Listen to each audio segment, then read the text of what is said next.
this? What was it? Transformers? No. I mean, which one? They're all so fantastic. I mean, the explosions in them are just mind-bogglingly wonderful. Which one's the most racist? That's the best one. I think it's the one that's yet to come out. I think it's They're really stepping up their game. It's called Beast Wars, maybe, or something like that. Beast Wars. Yeah, that one's going to be terrible. No.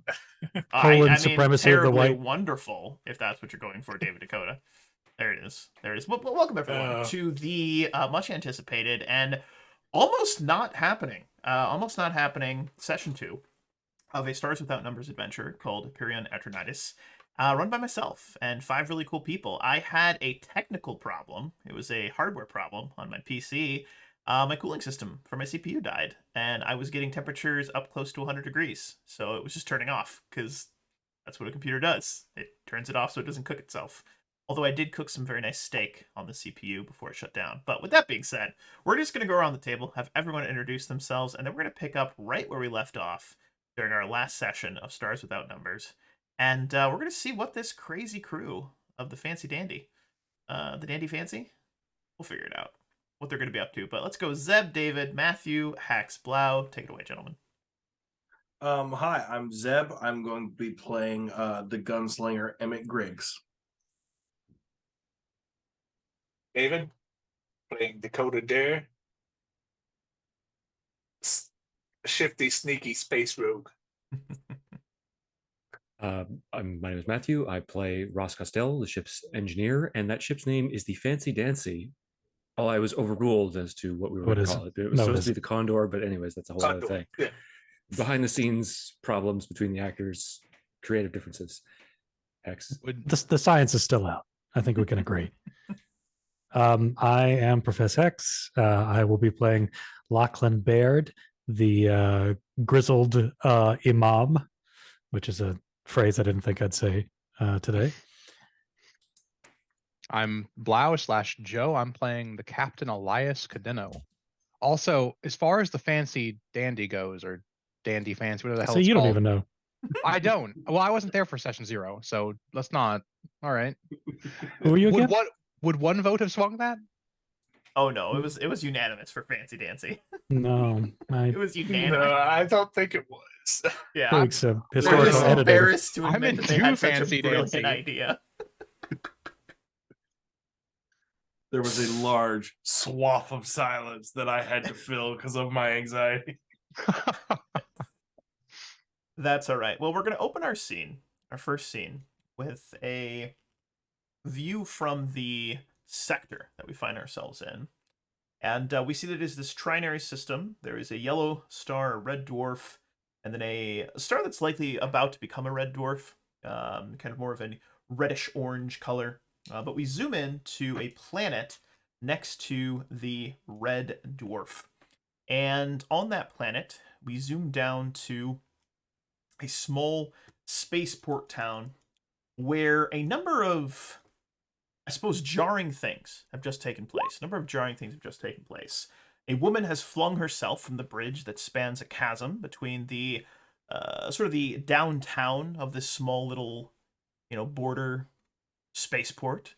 And then we also see we heard a scream or some sort of shout, a noise coming from the what is it, Space Holiday Inn? The Space Day Inn? Yeah, that's what we were calling it. Space Holiday Inn Express. Space Holiday Inn Express. Emphasis on the Express. But we see the crew of the Fancy Dancy, the Condor. We see the crew of the Condor in the middle of town with these star charts that seem to point to an area of space that is apparently empty, but there's an X on there with some very specific coordinates and the name, Apeiron Aeternitas. He said the name. Woo! We get all crazy. But I'd like to just That's a pick up secret our word. Woohoo! But I'd like to just pick That's what we've been all waiting for. with all of you right where we left off. Please take the scene. How would you like to proceed? So I think we ended with us kind of splitting up. yeah, some of us were running towards the bridge, I think, because we heard, don't jump or do. I don't remember. I'm a side, not a cop. And then the others went the opposite direction towards something else. We were going to go shoot a man in a suit. That's I think correct. we heard yes. screaming from the hostel. Yeah. Oh, yes, correct. Right. I could fix screaming. I can't fix someone who's jumped off a bridge. Right. Who would like to have head towards the bridge? I was one of the ones that definitely Dakota headed was towards the going as bridge. well. All right. I so think we Dakota have was as well. Dakota as well. All right. The Dakota and the good priest, as it were, head towards the bridge.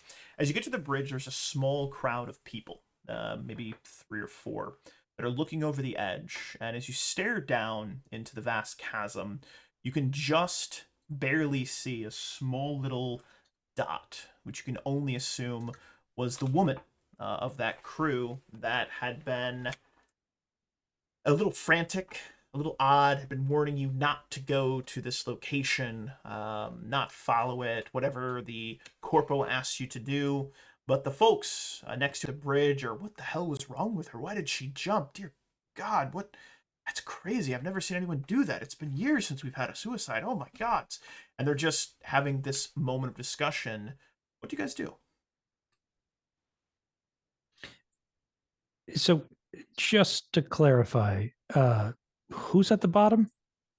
So there was a couple of people at the bar. There was the Right. presumed psychic who took a dose of something to calm him down that seemed to kill him. There was the man that you found dead inside of the tank that's been converted into a warehouse. And then there was that woman that was with them. So it is her. It is her. Yes, that is Just the wanted one to you double saw check. jump. Yes, sir. Mm-hmm. I think I would. I think Lachlan would approach the edge, look over, and kind of would do a world weary sort of sigh, and then do a kind of a, right hand towards the face and some kind of sort of religious gesture signifying, soul, into the afterlife with some level of elegance. Mm-hmm. Good. Dakota, what about you? What are you doing? Could probably be asking some of the people about what happened because this suicide seems kind of fishy to him. The folks around at first don't really pay any heed to you, as though they're just kind of ignoring you. It doesn't seem odd. It just seems that they're talking among themselves. But as you press in, one of the dock workers looks to be maybe a mechanic. He's got very greasy hands, wearing a pair of goggles, look maybe welding goggles of some sort. He turns to you and says, "Why are you asking? You know her or something?"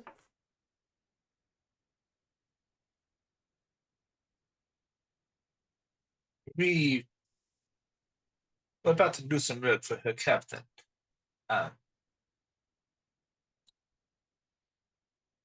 She seemed not this bad. How did she seem before she jumped? Did she? Well, we tried to stop her. She standing on the edge, mumbling something about the evils that had been released, or they had to put it back or something. But I mean, she obviously seemed completely out of her mind. So I, take it all with a grain of salt.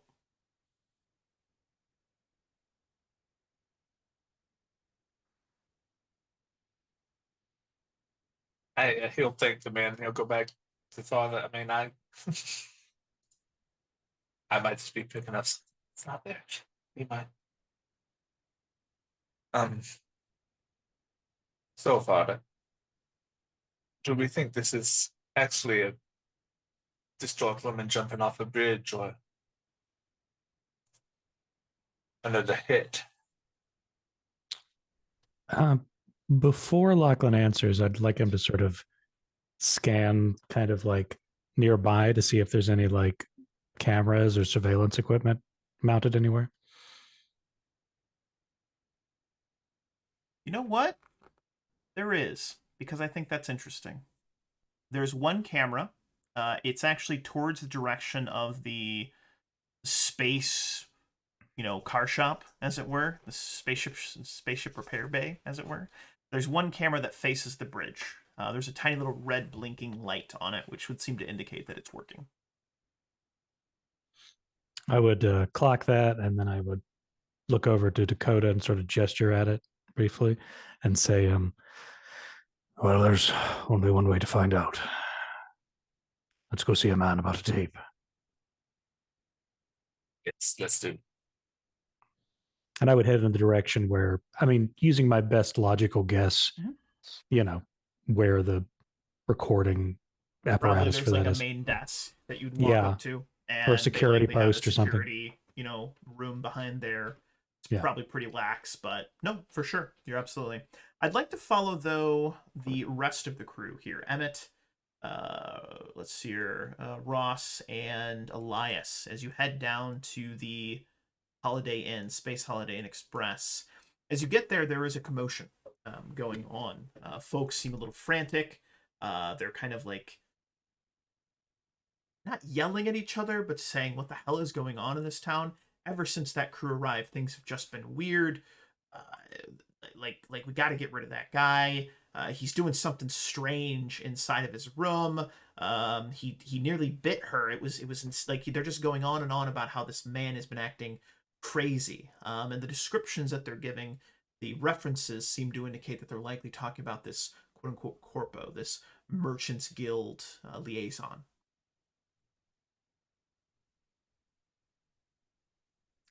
Still red-faced and I guess perturbed, Ross is just going to cut right through that crowd, shoving people out of the way, and storm inside after that corpo. He's going to ignore them completely.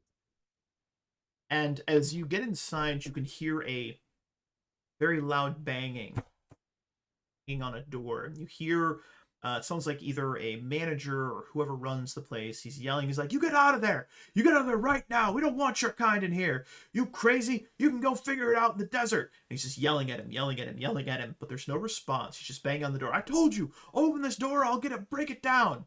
And as you get closer to it, you see this large, rather burly-looking man. He's banging on this door to a suite. It's the same door, Dakota, even though you're not there, that you went up to earlier. You had followed him, so you guys wouldn't know that, but just to give you context. And as you get close, you can see this man is jingling with some keys, trying to find the right key to try and open this door. Ross is actually just going to sort of come up behind him without announcing himself and shove him out of the way. Interesting. Go ahead, and I'm going to actually have you just let that happen. I like that. The man's kind of caught off guard. As you get close, you just shoulder into him. He stumbles, not seeing you approaching. He stumbles 2-3 paces away from you, turns and says, "What the fuck do you think you're doing?" I'm going to go see my employer. You work for this son of a bitch? Looks like it, yeah. Well, actually, I'm your employer. He's our client, but You get him out of there. Get him out of my hotel. Understood? Happily. And he's just going to extend his hands. Keys? Jingles for a second. Finally seems to find the right key. And then he motions as though he's going to open the door. "I'm not giving you the whole bundle of keys, son." And he'll just sort of narrow his eyes and let his hand fall. kind of approaching, catching up to Ross as this happens. After his under the breath comment, he looks to the hotel manager, the owner, whoever it is, and he asks, "So what did he do?"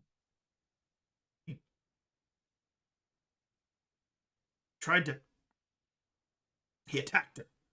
He attacked one of my mates. Just went crazy on her. Just started screaming and shouting all things, and they were coming to get him, and just started acting crazy. And we don't have any space in here for any crazy people. All right. And as he goes to jingle the door, the key seems to get a little jammed. He positions himself so he's really standing right in front of the door. And I want everyone to give that's there. I'd like you guys to make a notice check, please. Was it notice? Was that the right skill? If I'm remembering correctly. If we're trying to see Notice, something, yes, hear something. Notice, yes. Yeah. Notice, please. Just straight notice. Great notice.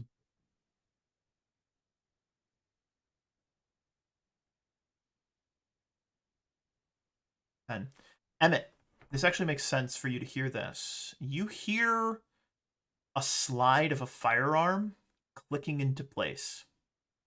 You hear that kind of noise that you'd hear. And a moment later, you hear the man scream, "Leave me the fuck alone!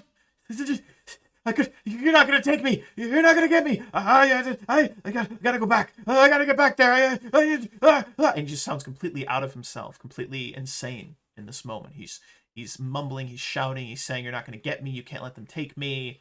He's just going on and on and on. And you recognize the corpo's voice, but the man continues to jingle with the door. Seems like the keys may be getting stuck in this moment. Emmett would then kind of grab the guy's arm that's working the key, and he would just mouth gun. The guy kind of looks at you and says, "What?" Like he doesn't understand at first. He has a gun. On the other side of that door, he has a gun. And at the mention of he has a gun, you hear the first shot. Wood splinters the door. It seems to go between the man's leg. The man freezes in place. I push him. I just push him out of the way. As you push him out of the way, I'd actually like you to make in this moment. I think this would be a good moment to do a check. I think I'm going to have you make a. I think it would be a a good one. An attack with punch. Attack with punch. Have you make an attack? If you want to force movement, it would be an attack with punch, and then a conflicted exert check. Okay, perfect. I believe. Let's do it. Okay, and how? So unarmed, I think, or punch skill. Or that's just a D20 plus your punch skill plus your attack bonus, etc.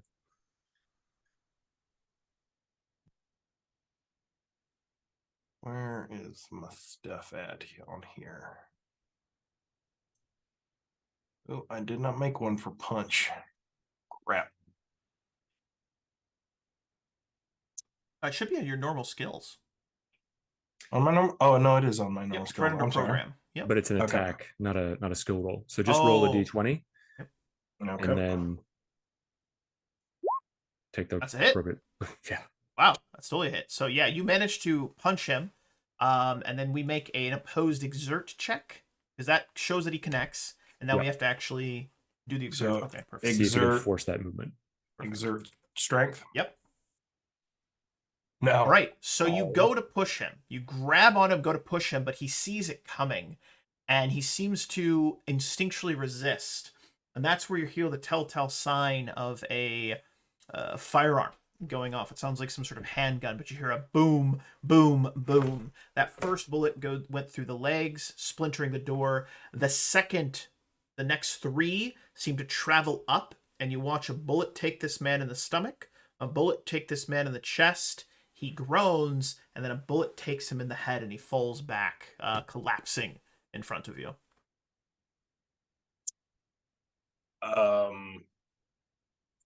I would then draw my gun and start putting a couple rounds into the door. Okay, excellent. So you're just going to fire back into the room. Is that correct? Yep. A little blind fire. I like that. I'm going to have you roll a. Let's see. How many rounds are you firing? I'm going to fire 2 and try to get on the other side. Okay. Where are we at in? So imagine that you're standing in a 10-foot wide hallway. Mm-hmm. You're standing in front of a standard sized door. Opens just, it's got hinges, just a regular old door. It doesn't slide up and down. It's just like a normal modern day door, as it were. And you're standing just a foot to the side of it with this man lying on the floor, obviously dead. Okay, I'd like to put 2 into the door, and I would like to try to get on the other side of the hall. So basically, as you other side of the door, you pivot from one side of the door to the other, and as you do, you put 2 rounds into the room. Yep. Okay. Now, a question for you, Matthew, and this is again a rules question. If someone wants to fire more than once, is that allowed? Is it just increase the difficulty to hit? How does that work? It's a single attack per single attack. round. Okay. Yeah. We'll flavor it as 2 shots. Just roll that single attack, please. Okay. And that is just a shoot roll. Mm-hmm. And then simultaneously, what are the other 2 of you doing? Am I picturing this right? It's like a motel. Is it? Yeah. door, window, door, Yep. window down the hall. Yep. So I assume that there's the windows beside this. He didn't want to bust the window in to get into his own room, and the curtains are closed. No. Think of it as a hallway, like inside. It's not like a motel where it's all okay. It's outside. You're inside a hallway, like you're in like a Holiday Inn, like on the inside. Okay. Yep. Okay. All right. Would this be, because I'm on the move and drawing my pistol, would this be a shoot dexterity? Yes. Okay. Just want to make sure I put the right stuff in. No. It's an attack roll. So you roll a d20 plus your shoot skill. Okay. Correct? I think you just click your weapon, right? Yeah, you should have the macro for your weapon there on the character sheet. Okay. I don't believe I have any modifier. Damn. There you go. Okay. You fire 2 rounds into the door. With the 2 rounds, you hear a groan, a thud, and then a second clattering sound that sounds like a gun hitting the floor. Simultaneously, though, I'd like to know what the other 2 of you are doing. Hearing, seeing him put the rounds to the door, Elias is going to try and follow past him. With presumably the guy suppressed or having recovery, he's going to try and boot the door in. Perfect. That would be an exert check. Strength. All right. You kick the door. Your foot ricochets back. It does not break the door, unfortunately. Okay. Ross gives him a sort of sardonic look and then tries to gesture him to move out of the way. Yeah, he would have tried to carry on to not be in front of the door after the. I don't know if I can skill move or not, but that's fine. He would try to not be in front of the door that they're shooting through. It can all be part of one action. I think that makes sense. Yeah. Ross is just going to throw himself at the door and try to break it down, kicking at the handle. I like it. Yeah. You throw your shoulder into the door. You hear the frame of the door with the bolt in it snap. There's that telltale sign of wood splintering. The door swings open, and you really tumble into the room. You manage to keep your footing, but you tumble towards into the room, almost falling to the ground, but don't. Inside, there is a very, very intense smell of gunpowder. It smells... The air almost smells kind of thick with it this moment. And as you your eyes adjust, the room is dark. As your eyes adjust, you see the man lying on the ground. What's strange, though, is that his neck, you see these kind of creeping, it almost looks like shards of glass are starting to kind of creep up, almost as though it's like he's turning into glass, that kind of black material that I described on his hand in the last session. And there's a smoking gun next to him. He's bleeding, but his blood is not red. It is black, a very similar color to the black kind of glass-like substance that seems to be covering him or that he's turning into. And there are carvings in the wall, just all sorts of carvings. And they look to have been made with either like a human, like scratching into the wall with their hands, or maybe a blunt object like a spoon or a very dull knife. And they look like ancient Greek, like pottery, like the art on the pottery of warriors. Spears, you see bows, arrows, and it appears to be just the entire room has been covered in this Grecian-like art depicting war and battle, blood. And that's what you see in this moment. So just taking all that in one quick glance, he's going to stand up very slowly and start walking backwards out of the room and calling over his shoulder. He's down, and I think we're going to need decon and a doctor. Decon, what for? I have no idea what he's got. I just hope it's not contagious.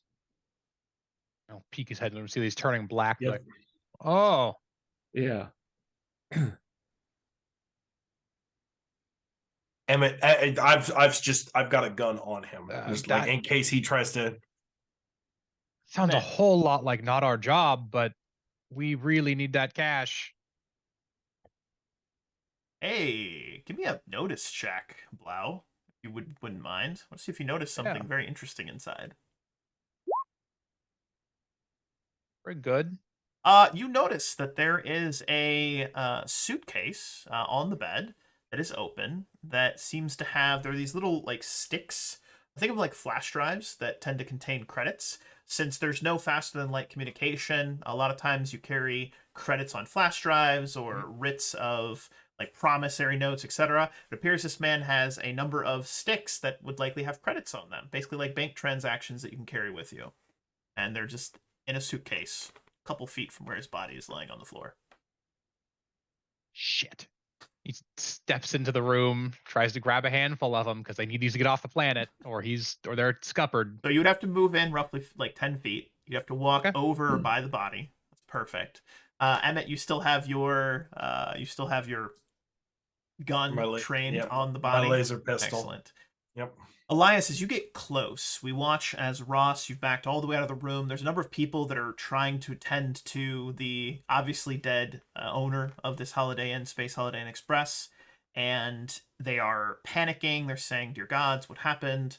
It's chaos right now. Just everyone's yelling and shouting and screaming, and oh my gods, we have to get the sheriff. What sheriff? We don't have a sheriff. I don't know. Somebody who's in charge. Call the doctor. Call this. Let's get the old Sawbones. Like this. Everyone's panicking.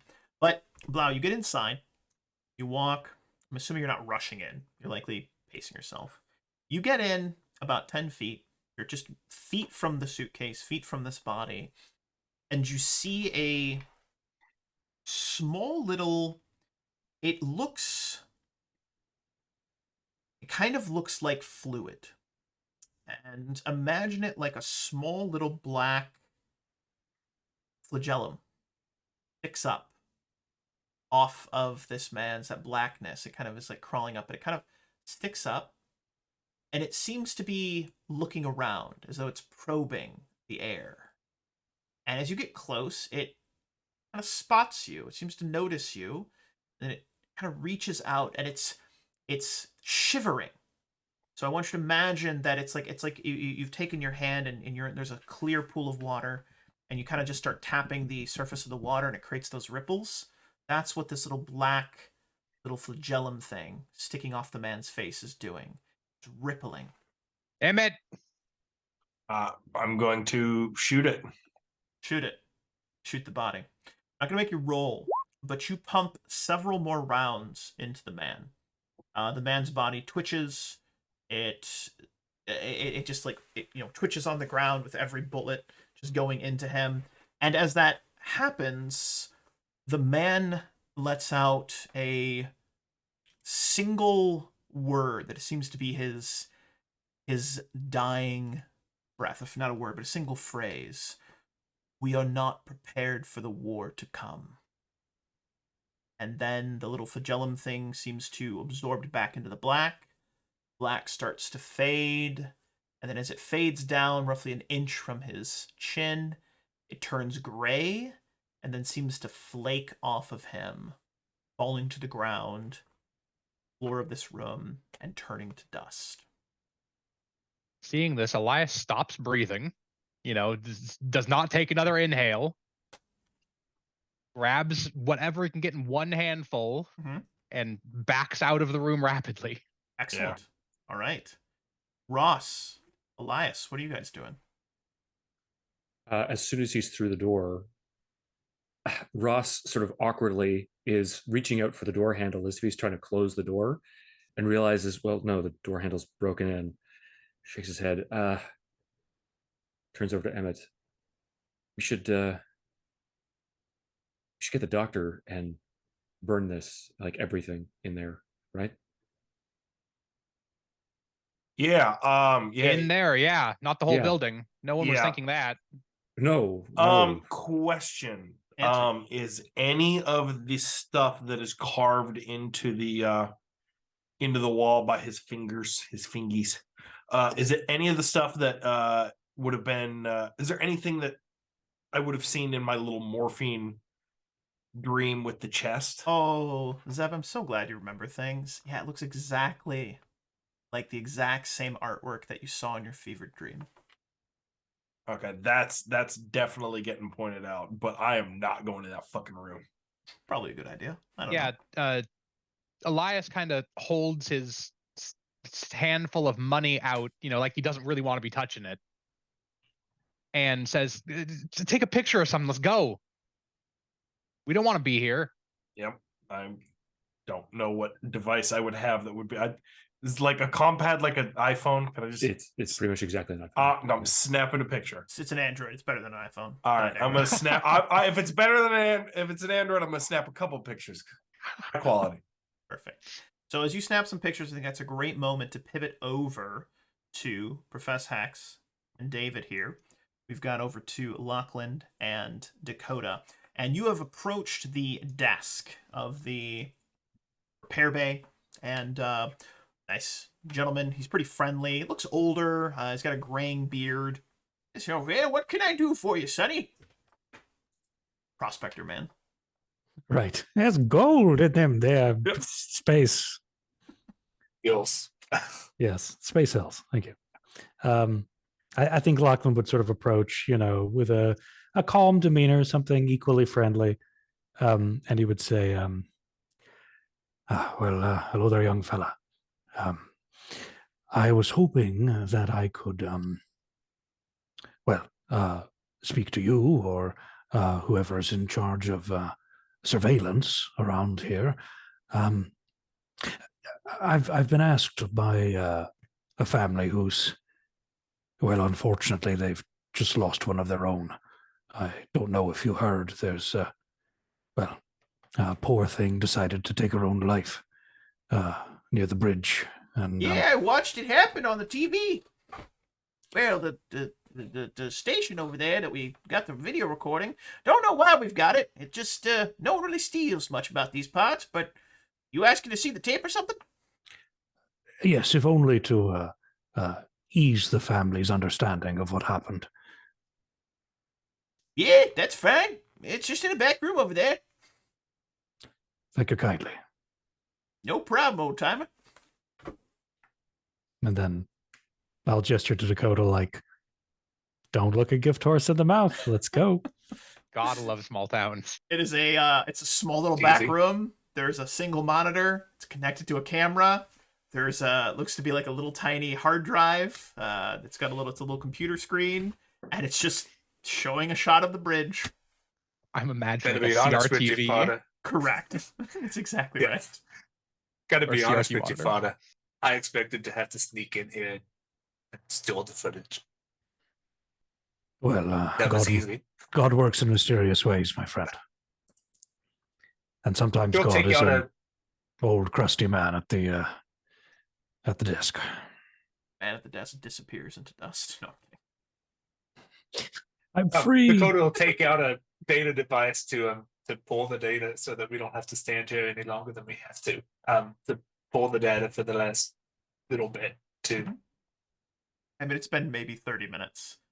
15 probably since this all happens. You can very easily just rewind So pull the last hour. The last hour. You can rewind it. So as you rewind it back to an hour, you actually notice that the woman you see her pace the bridge once, twice, 3 times. And then on the 4th time as she's coming back, she grabs the railing and stares over it. And you can see her, it looks like she's mouthing something. She doesn't look directly at the camera, but the camera's positioned in such a way as she was looking southward. It is pointed kind of this northeast. So you can just see her mouthing something. And she opens it, and I'm trying to think what would be a good check to see if you can read lips. Probably notice. I would assume maybe talk. I'll go with talk. So if you guys want to make a talk skill check, you can see if you can read her lips and see what she's saying. Okay, I'll give it a shot. What? Intelligence or wisdom? I'm gonna go with your choice. Whatever's better for you. Got it.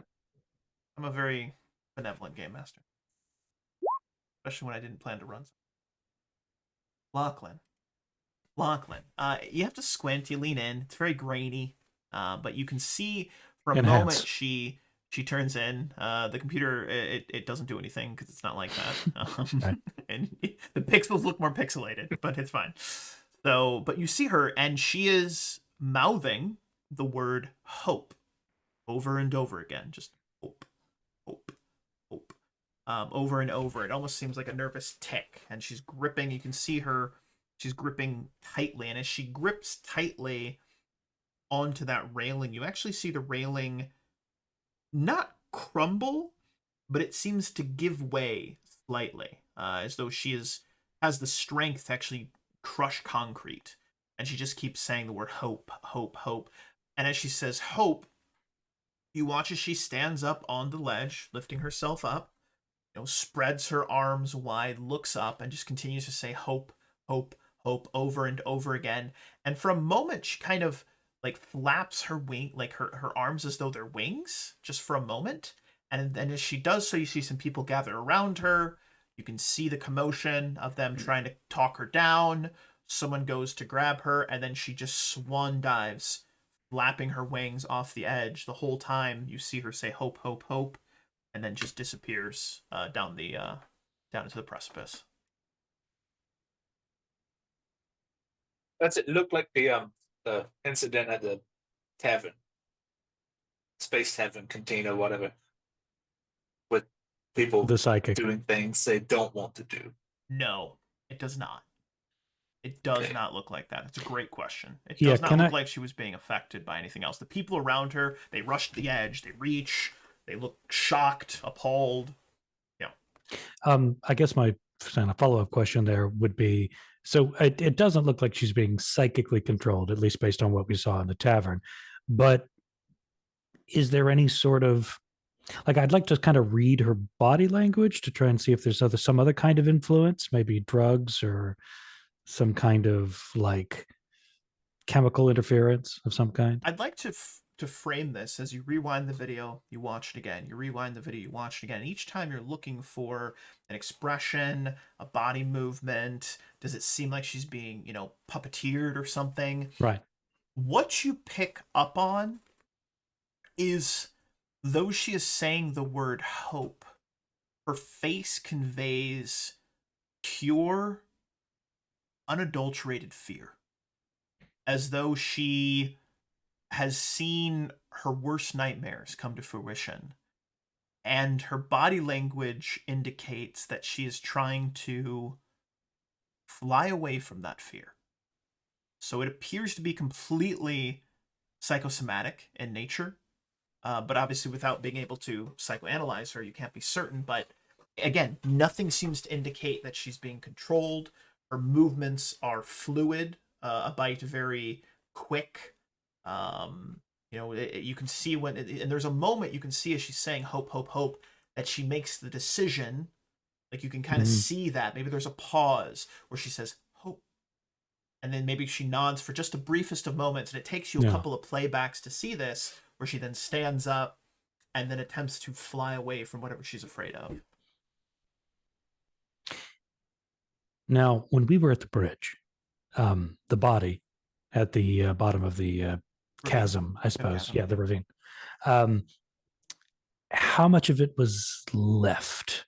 Like it's about 100 feet down. It was hard to tell, but it didn't look like it had disintegrated or splattered everywhere. It's just she had hit the ground, this rocky basin of this rocky chasm, and probably broken her neck or something. Skull fracture. Okay.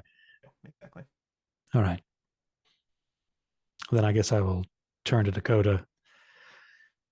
Question: would Lachlan have told the crew about the conversation he halfway overheard earlier in the day between the corpo and the murderer woman? He hadn't mentioned it yet, only because it wasn't particularly relevant. Might be more relevant, yes, but I think he would mention it now. Yeah, can we go back and find that footage? That's right. It did take place near the bridge. It was on the bridge. Convenient. Okay. You go back and back and back and back and back and back and back and back and back and back. And finally, you find a conversation where the corpo stops this woman, starts talking to her. She seems very disinterested. The conversation goes on for a minute or two. He seems to offer her something, which she at first rejects, and then he presses and presses and presses, and it looks like she is resisting, but very quickly, whatever resistance she was putting up, it stops, and then he slips her something. Looks like a small credit stick, some kind of similar ones that I described to Blau, and then she looks uncomfortable, very similar to the way that you had found her, but she seems to accept or, take whatever he is offering to her, and you can only presume this is likely where he asked her to get something from the other crew member. Mm-hmm, mm-hmm.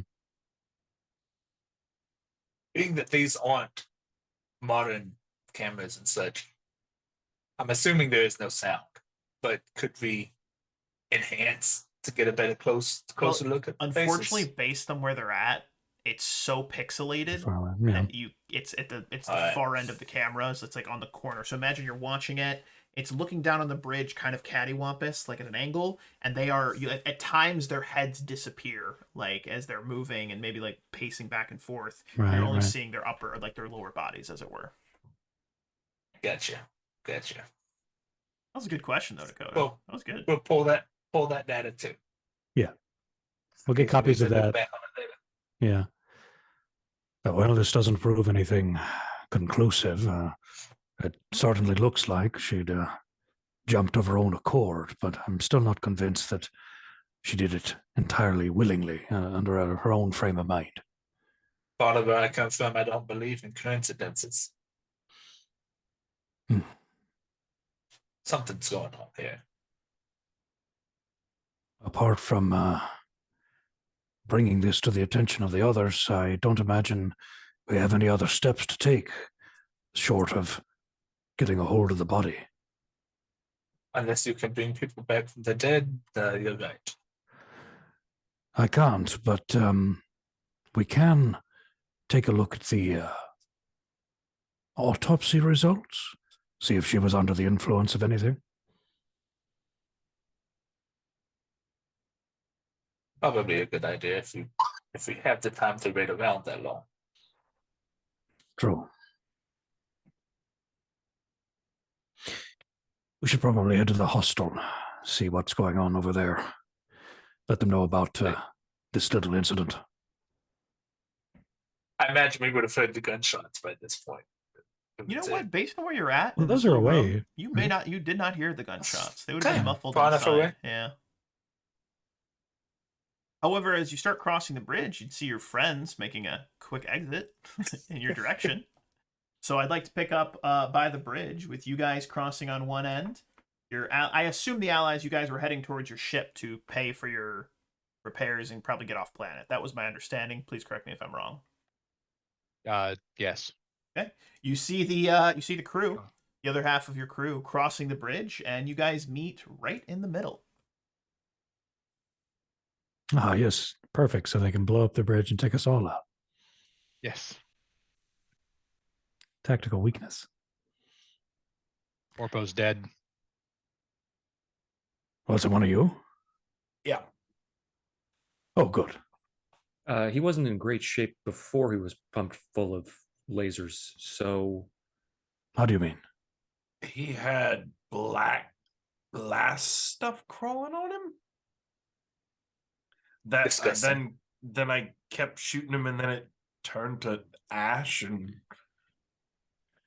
Emmett, you haven't been drinking again, have you? I think drinking to do that to him. Maybe more morphine. No, this time we all saw it. So maybe we can get back to the ship, and you can give us a once over there, Father. I'll do what I can. Yeah, Elias says, still holding his like hand out in front of you. yeah, yeah, like I don't want this. Ew. Just have a Ziploc bag. And Ross will just take out a sack, basically, from his kit and hold it at arm's length. Yeah. Make sure you fold up the end so you don't touch it. Mm-hmm. I think this is the least happy I've been to receive a bag of Sack credits. full of money. Yeah. It's a weird feeling. Let's get back on the ship and get through the decontamination. I think I saw showers in the ship, didn't I? Yeah, absolutely. Absolutely. So you guys want to head back to the ship. Now, good father, good Dakota. You guys still want to try and go and investigate that body? Or are you just going to follow the rest of the crew back towards the ship? Oh, Elias will take a look over. He hasn't seen the body yet. Oh, there's a body at the bottom of this ravine. Yeah. Didn't turn to ash like the other guy. No, she's Give us a one of the fellows from the cantina, the one dealing with our psychic friend. One that was with the corpo. Precisely. I told you don't mess with psychics. No. You don't understand. This wasn't the action of a psychic. This was, well, it almost seemed like it was intentional. Can I make a scan to make sure that nobody's trying to like listen in or check on us at all? There's no one else on the bridge. Everyone's Okay. departed. You I want to make sure we weren't followed or you anything. did hear Dakota and Lachlan, some folks that were going to head over to the doctor and ask him to go probably pick up the body so it doesn't start like stinking up the ravine at some point. They'll have to get down there and pick it up. But at this point, no one is on the bridge with you. Just all of you. To answer your question, Wolf, the body would be my secondary concern, seeing as everyone else is like, please disinfect me. Yeah, so that would be objective number one. I'm doing. Father, if I've got a sample, could you do your screen? Yes, if you get me a decent enough sample of blood or some other kind of bodily fluid, I could probably take care of it. What's this ravine like? Is it something repellable, scalable? You can definitely make your way down into it without too much trouble. There's also a big old crane on the side of it, isn't there? Yeah. I won't make you roll for it. If you want to say you take some time to get down there, yeah, investigate. Take a bit of time. Yeah. Take a bit of time. Get a tissue sample. Well, then we're gonna have to pivot back to the spaceport because you're climbing down, Dakota, into the ravine, and you get down to the ravine. Maybe you take the crane down. I think that's interesting. You kind of like ride it down like some sort of superhero. A child's car seat and strap you in. Yeah.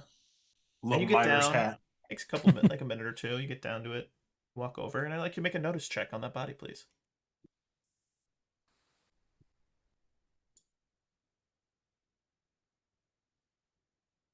All right. That was a talk check. There it is. All right. So, hey, as you get close, you notice the back of the woman's neck appears to be coated, not in a black glassy-like substance, but appears to be coated in a red glassy-like substance. It hasn't crawled up onto her face, but it's like just on the back of her neck. And as you get close to it, you watch as a little tiny flagellum hooks itself up, looks around, notices you, and then starts rippling like I described the black flagellum earlier. Like it's excited that you're close to it. I'll draw my mag pistol and shoot it a few times. All right. You grab it, put it in the bag. You pump a couple of rounds. Do I have any like biohazard equipment? You tell me, Dakota. You tell me. Sure, yeah, he'd probably have at the very least a mask mask and gloves, and would tip to catch it in a vial. Vial. So before you shoot it, you're gonna try to catch it in a vial? Oh no, he'll shoot it first. Shoot it first. All right, so you shoot the body 3 times. The body twitches, and you watch as a little flagellum thing retracts back, and the red glassy substance starts to flake away and turn to dust.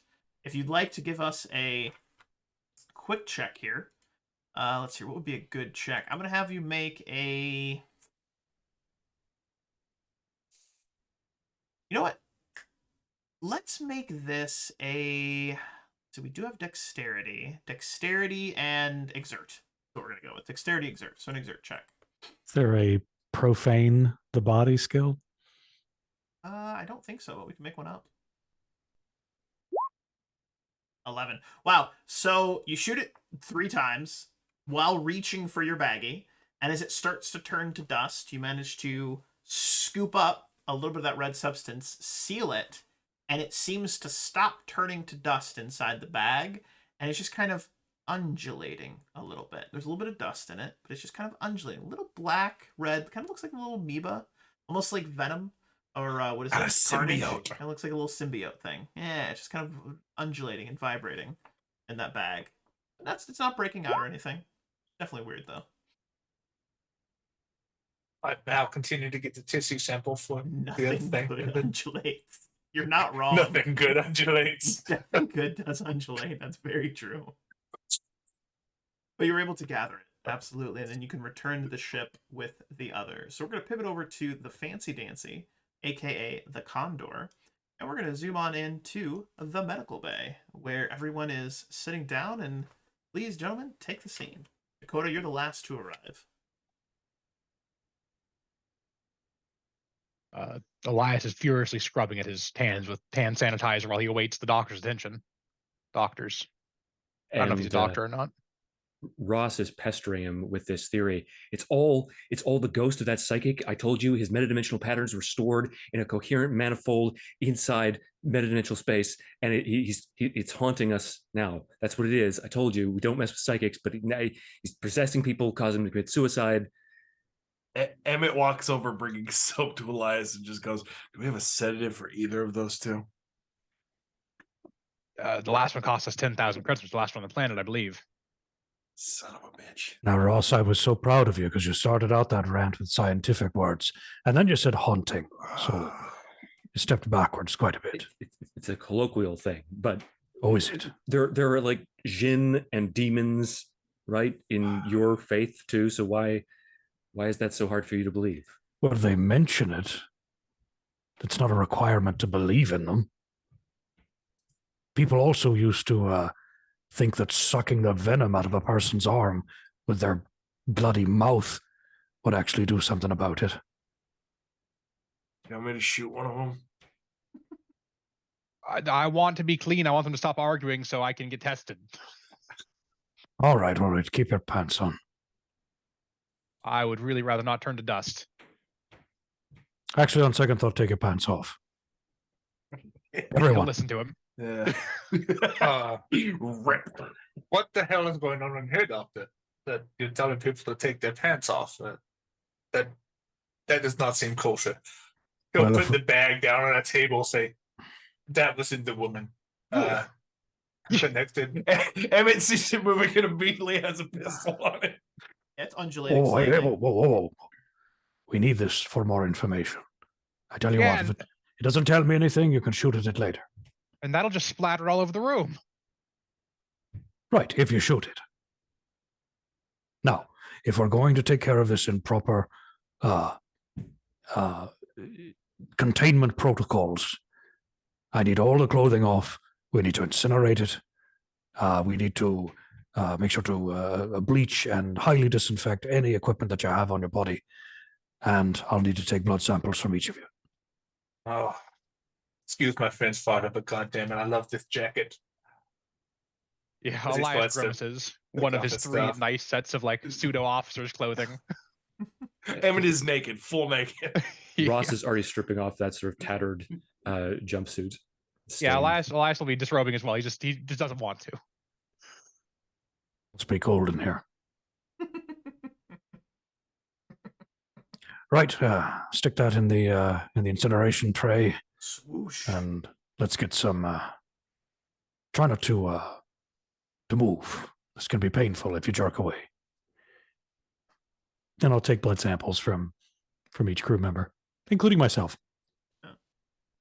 Like that. All right, so first thing you notice, good doctor, as you take the first blood sample, doctor, there were quotation marks. First thing you notice, as you take the first blood sample, doctor, is that the blood is slower to draw than normal, almost as though it's a little thicker than normal. Could be an explanation for it. Probably not infected by weird whatever that is, but the blood is thicker, and it's most difficult to draw the blood from Elias. Second most difficult is Matthew. Emmett is third. Dakota is fourth, and then yours seems mostly normal. Just you'd have trouble finding a vein at first, but do with that information as you see fit, or ask additional questions. Okay. So it's slightly more. Okay. So does the viscosity of the blood change depending on, like for instance, is Elias's blood the thickest? Yes. Okay. All right. So it's some kind of coagulating thing that's not good. Got it. Okay.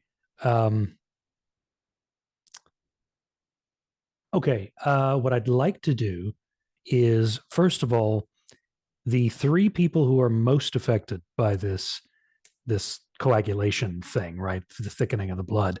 I'd like to administer blood thinner to each of them. Perfect. To try to slow that process down. Do you explain this to them when you're doing it? Well, I mean, yes, of course. Perfect. Yeah. He's told you all that your blood is thickening. What are your responses to that? Okay. As grimaces and looks at the hand he grabbed the credit chips with. Perfect. All right, we're gonna have you roll a check here. Just one check for everybody. I'd like you to roll is it a fix? Is that the right check? Fix? It would be heal. Heal? Excuse me, heal. It's right below fix, excuse me. Make a heal check. Heal it is. 3d6, drop the lowest. And I assume this is intelligence based? Yes, absolutely. Okay. Beautiful. So you're able to administer the blood thinners. It seems. What are you doing? Get out of there. And I was testing it. as soon as the blood thinner hits your bloodstream, Elias, go with you first. Elias, your vision gets a little blurry, and that blood thinner it burns as it goes in. Like it burns a lot, so much to where you go to pull back, but Lachlan, you're able to keep him steady.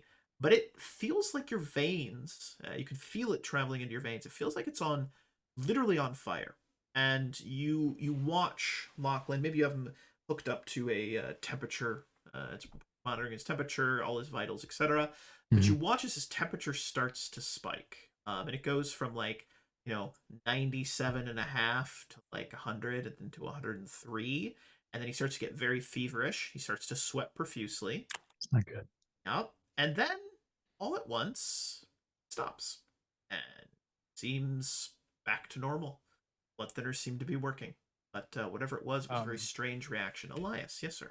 Yeah, he would have done his best to describe what he was feeling up until the pain hit, and then he would have gone with that.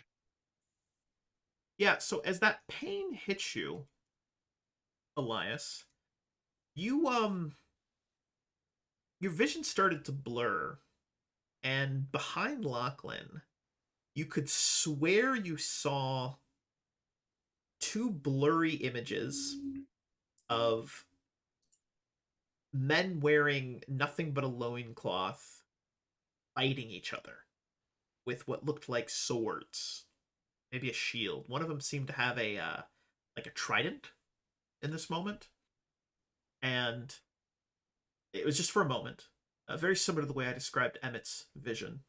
And you kind of saw the 2 of them. You could almost hear it, sort of like grunting, like bare feet on like a dirt floor, a dirt field. Yeah.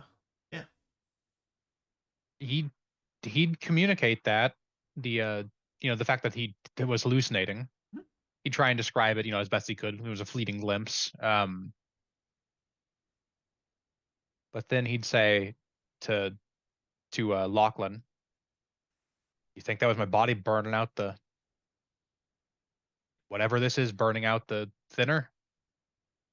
I certainly hope it's an improvement, but we'll have to keep an eye on your vitals for some time to make sure. I just mean before you inject the others and potentially do whatever to me you did to them, or do to them what you did to me. If it's dangerous what this thing is, maybe you should run some more tests on me before you administer them to them. Well, I could, but it's sort of a time-sensitive matter, and you were the most affected. So for them, it should be a little bit more of a cakewalk. Yeah, Elias holds his hands up, respecting your expertise, just trying to keep the crew safe. Mm-hmm. I think Lachlan would then administer the blood thinner to the next two. Matthew, similar situation, not quite as intense. Fever doesn't go as high, but you do have that same kind of blurry vision. However, what you see is what looks to be a man in a white robe, blurry, sitting at a table piled with food, and he is gorging himself on it. And what you feel in this moment, by the way, Elias, excuse me, I didn't describe this, but you felt this for an instant as you saw this vision. You kind of felt this blood rage, like you wanted to hurt someone, fight someone, you wanted battle, just wanted. That's not you, obviously. Ross, similar situation. You see this man sitting at this table. He's gorging himself on all of this blurry food, just shoving it into his mouth. And you feel this unending, unquenching kind of pit in your stomach, like it can't be filled, and you feel this unquenching hunger. Then it passes. Same situation. Fever spikes, not quite as high, but you have this moment. You feel this hunger. You describe it to the doctor as well. Yes, and then, just as a point of speculation, he would point out the similarity between the previous vision and the symptoms that of violence and the images that the corpo was producing. So it seems as if there's a correlation there. But some kind of psychological effect, perhaps some kind of psychoactive chemical or component in whatever this is. And you said it was the man in a robe?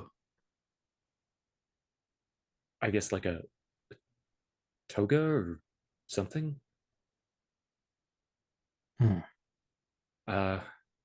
These descriptions, Emmett, remind you of what you saw in that box that you saw for a moment.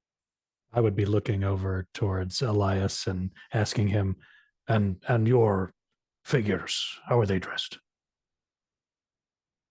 Both had loincloths. One had a spear or a trident, the other a sword and a shield. Would they have had like Corinthian type helmets on, or? Yes, they look okay, like so they had gladiators.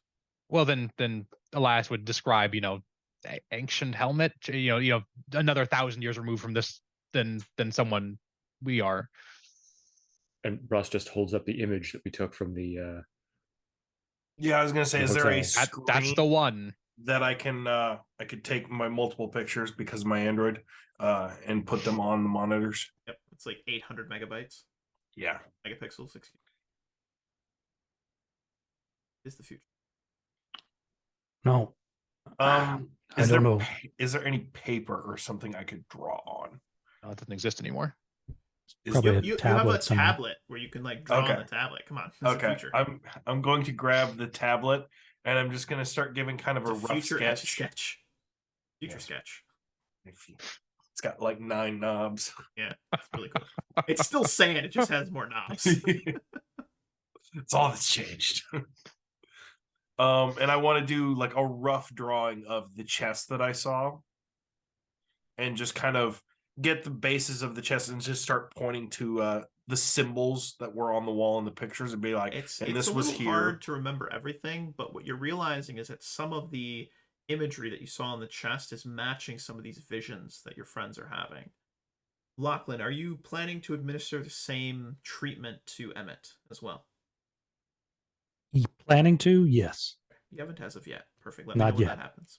Yeah, when I clarify this with Elias and Ross, I take a look at what Emmett is putting up on the screen and showing all this stuff, and then I want to take a minute. I'll kind of lean back against the console and stroke my beard a little bit and think,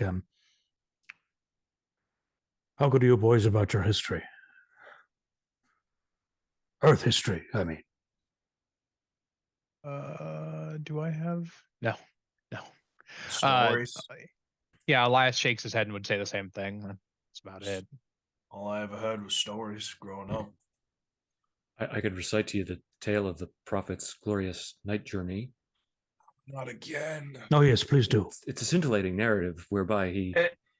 Yeah, you do. Okay, fine. If we're going to do this, and we're gonna sit here in our birthday suits, I'd at least like to go get a cigarette. I'd like to at least have pants. You should, That too. you should probably all stay here just for safety reasons. Well, I think the sooner we get this done, let's get the checkup done first, so we can get the fuck out of here and in fucking space where we're a little bit more safer. Yeah, after as this is all going on, and after we've Clorox wiped down these flash drives, whatever our sanitation procedure is. Still Clorox wipes. Emmett would definitely It is. step towards Lachlan and just be like, "Do what you got to do." All right, then I would save my speculation and Yeah, let's get Inject. into Same situation. Fever. Hot, sweaty. Not as intense as Matthew's. Definitely not as intense as Elias's. But you have a vision. And you see a vision of a man and a woman toiling away in a field. Looks like they're in some sort of like maybe a cornfield or a potato field. They're toiling away and they look exhausted, tired, haggard. The plants themselves look to be sickly, not really growing too well, and they both look desperate. Brief moment, a flash, and then it's gone. take a second to collect himself, and then to Lachlan specifically, because he seems to have at least a hunch or something. Just kind of start explaining that scene that he saw. I'm assuming because of like with Elias having the thickest blood, like his was probably the most like vivid of the Yes. visions, Gotten and then it just kind of progressively less vivid, but still enough to where you can make out and can describe them Right. accurately. right. Going from like photorealism to like watercolor painting. Exactly. Yeah. I love that. That's a great description. Yeah, or cubism.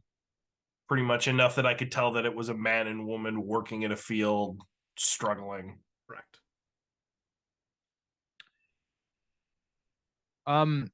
Is this similar to Traveler in that the ships have like a big old data bank with a giant library of the internet on it? With like a just a No. Specifically okay. not, because there's no faster than light communication. So you would have well whatever... that's why the library exists in Travelers, because it's all the data you could get shoved into a drive. No, that's part of what happened after the Scream. Okay. Is that information was all lost. So part of what these explorers are doing are gathering up this lost information and reconnecting, sectors and societies and civilizations. All right, so we couldn't Correct look me up like a if I'm wrong, history Matthew, textbook. please. No, you're probably right. If we were on a major planet, we could probably hook up to their version of the internet and access databanks there, but not on a ship like this. Okay. Just to clarify, what year is it again? 3200. 3200. Okay. God, he had it off the top of his head, that son of a bitch. Well, I think this confirms a few things for me, lads. My great grandfather left me a collection of books about various subjects. He was an academe, always interested in what we could pass down, at least in the old-fashioned way. And I recall as a lad reading a few tales of the ancient Greek and Roman times. And, well, those figures, Achilles, Hector, Diana, all of these figures, they dressed and seemed to act at least like your figures you're describing. Now, what that means for us, I haven't a clue. But it can't be a coincidence that you've all shared similar hallucinations. I was going to say that doesn't seem very medical to me, that a disease might elicit at least hallucinations all in one theme. Granted, but Well, I suppose it could be some kind of genetic memory, some kind of trigger in this infection, parasitic, symbiotic thing, accessing genetic memory. I don't know. It has the memories, and when it comes into contact with us, we get the visions. Yes, I believe it's transmitting something through the blood-brain barrier, and whatever it is activating or perhaps simulating these memories in you based on some genetic record, if you will. This is my best speculation, of course. Thus far, these simulated memories have seemed to have driven 3 people insane to psychotic deaths. On that topic, Mr. Lachlan, could you run another test on my blood to see if the blood thinner is still in me? Yes, of course. Maybe a brain scan too. And I'll do so. Yeah. I'll give him the full workup. Blood thinner is in him, but it appears to be dissipating. Not is quickly, there a? But likely, its effectiveness will cease in a couple of days, a week at most. As the blood thinner is reducing in effectiveness, is the viscosity of the blood also rising? Yes. Okay, so we're on a time limit. All right. And to clarify, that that's faster than normal. Yes. Oh, okay. This is all abnormal, as I'm describing. Mm-hmm. I assume future blood thinners last more than modern day blood thinners, right? And they're supposed to keep your blood thin and making regulate some you, assumptions here, but yes. I'm afraid, Captain. Worst case scenario, we're looking at maybe 48 hours, and then we've got to figure out a more permanent solution for everyone. You can't just redose me? We could, certainly, but it seems that the effectiveness is waning, and quickly. Future doses could have half as much effect or a quarter. There's just simply no way of knowing. We need to go then, regardless to our hazmat condition. Ross, can you ready the engines? We need to pay for the ships. I'm on that. Okay. Everyone to your positions. Lachlan, figure out what you can do about this. I'm going to run these credit chips now and see what we can get covered and see if we can get any more blood thinner before we leave. Right. Do you need anything else for your list? Anything we can buy off the Sawbones? There's one more that you haven't given blood thinner to yet. Coda. Right. I had only decided to give it to, since there are, including me, there's 5 of us. I only did the first 3. That's totally fine.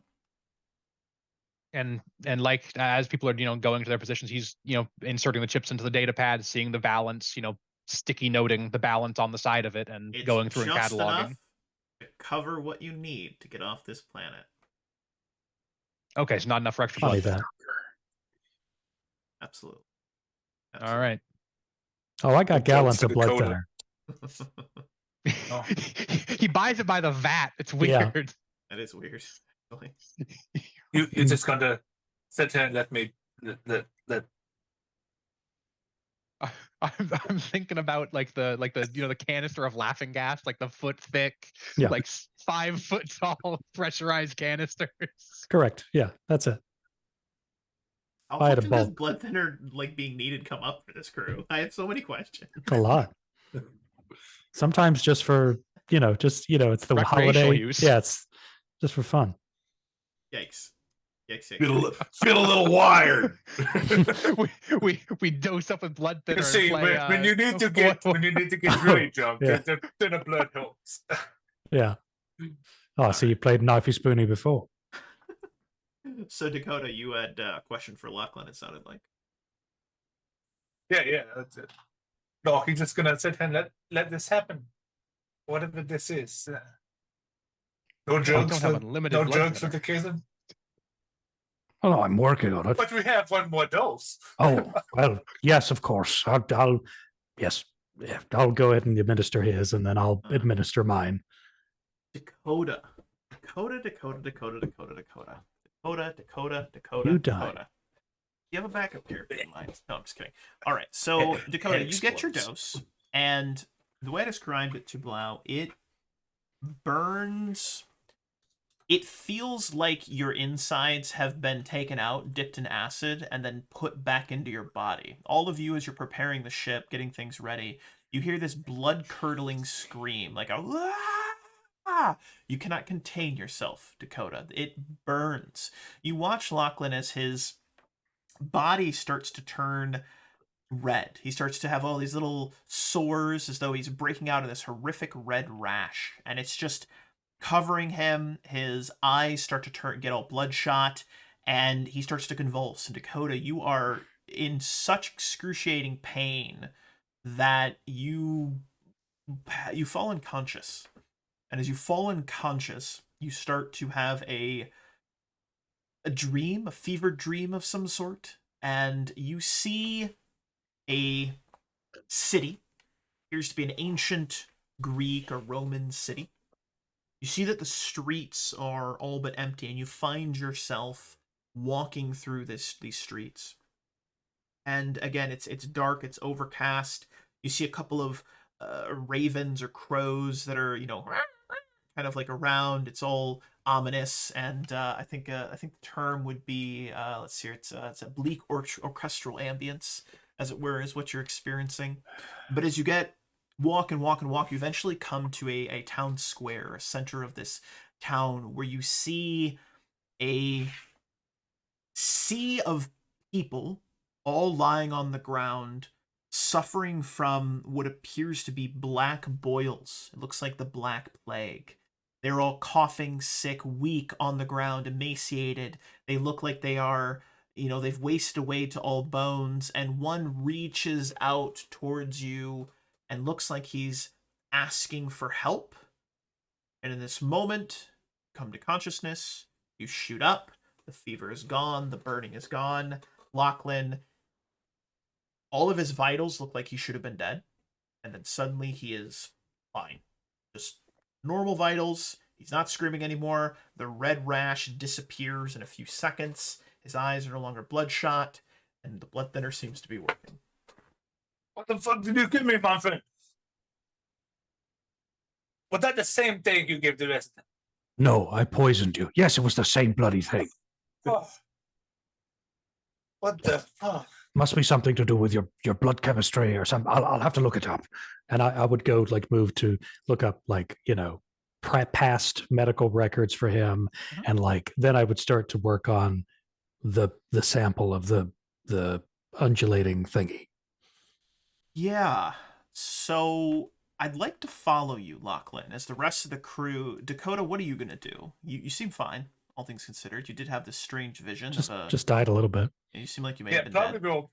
Probably will go about and tell him about the vision, and then go and get covered up and get a nice hot drink.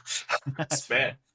I'd like to follow Lachlan as you start to analyze. So what specifically, Lachlan, are you looking for with crew, with blood chemistry? What are you looking for specifically, Lachlan? Well, first things first, given that Dakota had such a violent and at least temporarily fatal reaction, I want to see if there's something about his vitals or his chemical makeup or any of that stuff that would seem to indicate that he's more at risk. Trying to isolate why it happened to him specifically as opposed to the other. Intelligence heal check.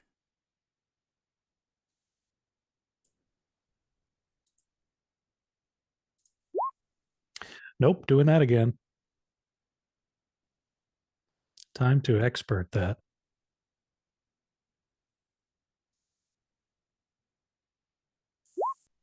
There we go. That's better. Interesting. So what you discover is that, and I'm gonna take a little bit of creative license here, but there are certain genes that those that have psychic abilities have that those that don't have psychic abilities don't have. So it's the psychic genes, as it were. You notice that Dakota seems to have some latent, they were never fully developed, but he has the genes to where he could have been, had things worked out differently, or however he had grown up had been different. Maybe he was malnourished as a child.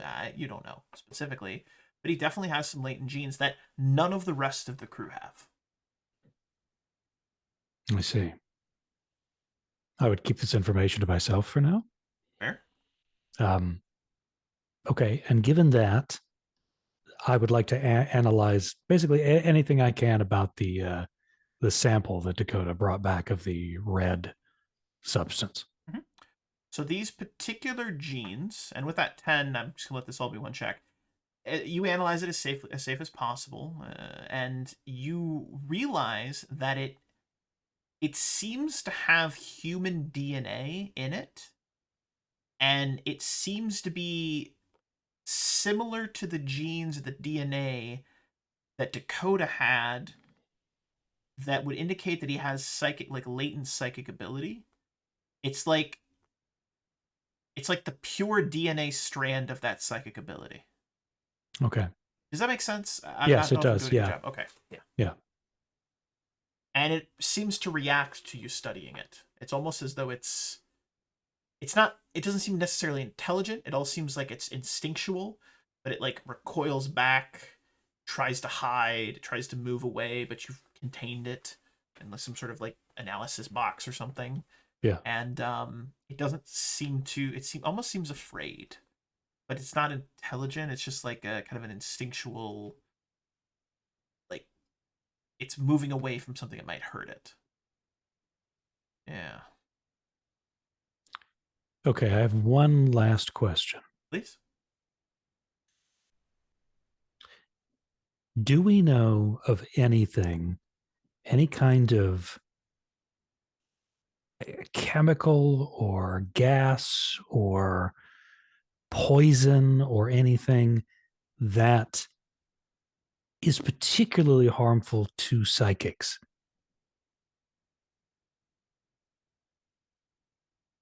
So in our first session, a man was injected with a vial serum.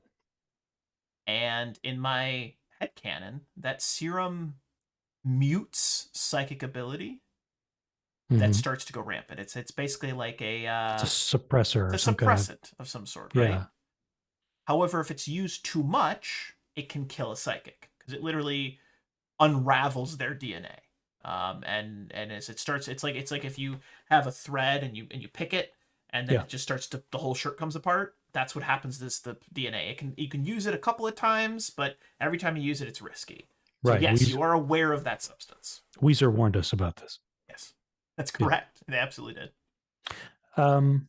Okay, then I would like to see if we have any of that, even a small amount, in the stores of the ship. You know what?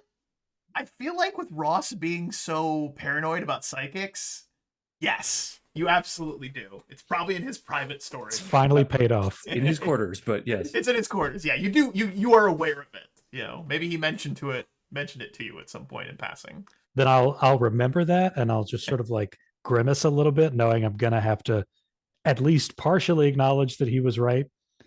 And then I will make my way down to his quarters like, for fuck's sake, I gotta, muttering to myself. You would find him by the ship's engine, preparing it for launch, as it were. So we'll follow you down to there in this moment. Ross. And Ross sort of just shoots up as he's recalibrating the spike drive. Yeah. No, please keep working. I just needed to make you aware of something. Is the captain all right? Yes, everyone's fine. But there's something I need to share with you, and I just want to be clear. Let me get it all out before you respond. Okay? Am I dying? Well, we're all dying. I mean, with greater rapidity than other people. Well, yes, we're all dying because we've all been at least partially infected by this thing. And it is more rapid than your average person. Yes. You're being very pedantic, but okay, please, just say what you have to say. This thing, whatever it is, it has a genetic component that is connected to the manifestation of psychic ability in people. Whatever it is, it seems to be most destructive, most hallucination-inducing in these people that have the genetic tags, if you will, of psychic power.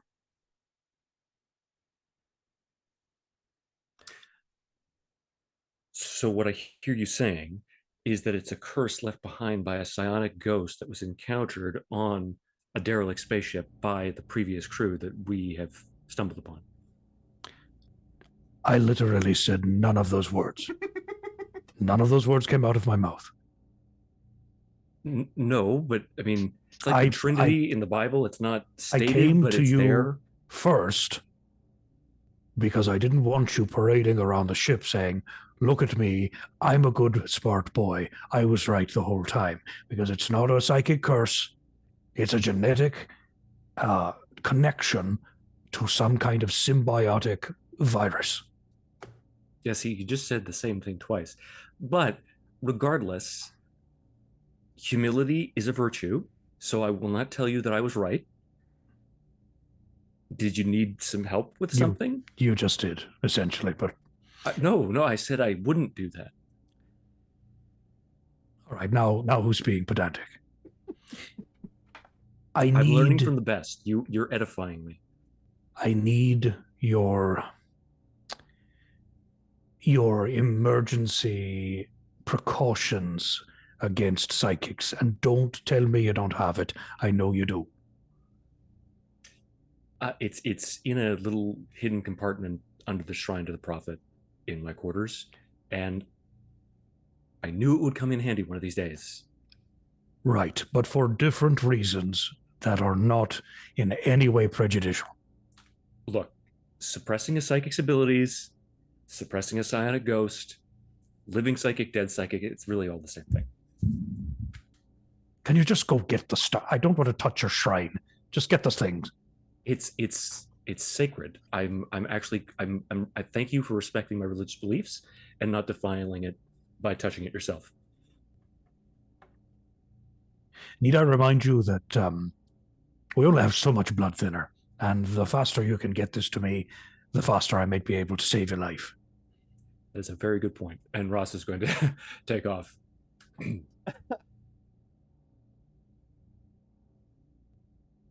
Oh, he disappeared. That was great, gentlemen. That was so good. All right, let's follow the captain, who you've counted up your chips, your cred sticks. It's you and say it's you and probably Emmett on the bridge of the vessel of the Condor, the fancy dancy, as it were. Yes, fancy dancy. And yeah, are you guys just quietly getting ready to leave? I'm assuming at this point you've gone, you've paid, you've cleared up your accounts, and yeah, just curious if you guys have anything to say to each other in this moment as you're getting ready. Elias is still just kind of in shock about ancient Grecian, Hellenic visions. He's not. Also, presumably, as far as he knows, at this point, he's the most advanced, so he's not very happy about dying first. Just being the first on the chopping block, because he doesn't know about Mr. Red yet. Or Dakota Dare, sorry, not Mr. Red. And he's just kind of dealing with it, not very well. So if it says anything to him, maybe, but Elias isn't going to be starting up conversation. Where is my shit stirring spoon? Somewhere around here. Emmett just looks over at Elias doing his thing, and he just kind of turns back to his stuff, and he just out loud just says, "Told you that corpo was going to be the death of us."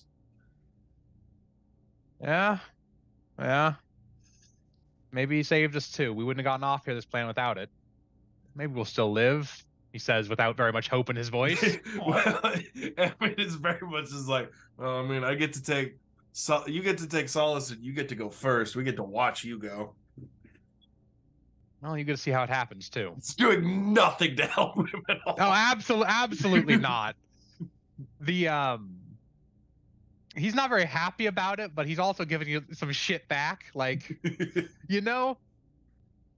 maybe dying of my blood turning to toothpaste would not Maybe be it'll quite be as bad as fun. thirsting to death. Maybe it'll be fun. You never know. I don't know what that feels like. Dying destitute and poor on that desert planet back there. Let's get this Shut the fuck up, Emmett. Let's get this piece of shit in the fucking air.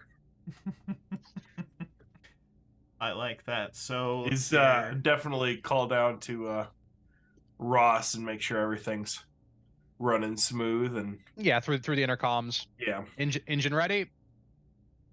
Aside from the shoddy work that this space mechanics group did on your beautiful holy vessel, it seems to be space ready, be functional.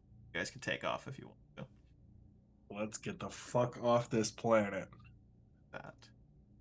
And I want to follow back over to Dakota. You went to your room, Dakota.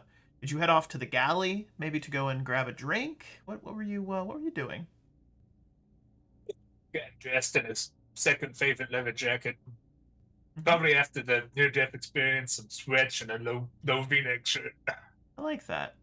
As you're getting ready, and you're preparing, to get not naked, as it were, you are in your room, doors closed, are picking out one of the 3 outfits that you have, and you hear voice. Seems like it comes from almost all around you. Did you hear this voice? Greetings.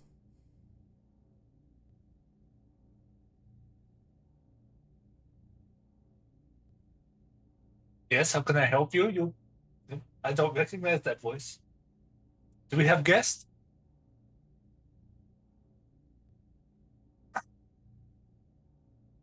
I need to get drunk. You hear a strange kind of beeping noise. Sounds like a warning alarm, some kind. Then you hear another voice. That same voice again. Odds of survival 25%. Well, I don't like that. Gotta go find the doctor. Doctor, you've gotten the psychic suppressant serum from Ross, and you return directly to the medical bay? Yeah, I would get to work trying to experiment with dosages and all this stuff. I'd like to give you a moment with that experimentation before Dakota joins you. What are you doing? What experiments are you doing? I would say that I'm trying to dial in using the creature, right, or the symbiote thing. Mm-hmm. The undulating mass of awful. Yes. The Uma. Yes. Yes. I would be trying to use just a little bit of the suppressant at a time in increasingly larger doses to judge the reaction from Uma Thurman. At first, Uma Thurma, you dose it a little bit, it undulates, but doesn't appear to affect it. It's almost as though it resists it. You increase. You get to let's use a percentage. Start with 10%, 15, 20. You get to 25%, and a portion of it seems to almost uncoil, as though you literally are pulling a thread of a sweater.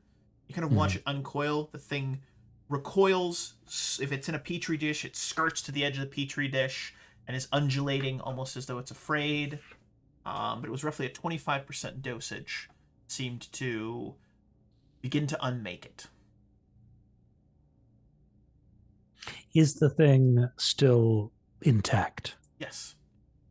Just let's say 10% of it, of its original mass, has uncoiled and turned to a kind of a little ashy substance in the petri dish. Okay. Did it it didn't react violently, it just... No, it just recoiled back. Okay. Then I would note that percentage, and then I would increase, right? Slowly until there was a clear and obvious sign that the injection had created some kind of like violent or maybe even explosive reaction. 66% dosage. The entire red undulating mass turns to chalky dust and is gone.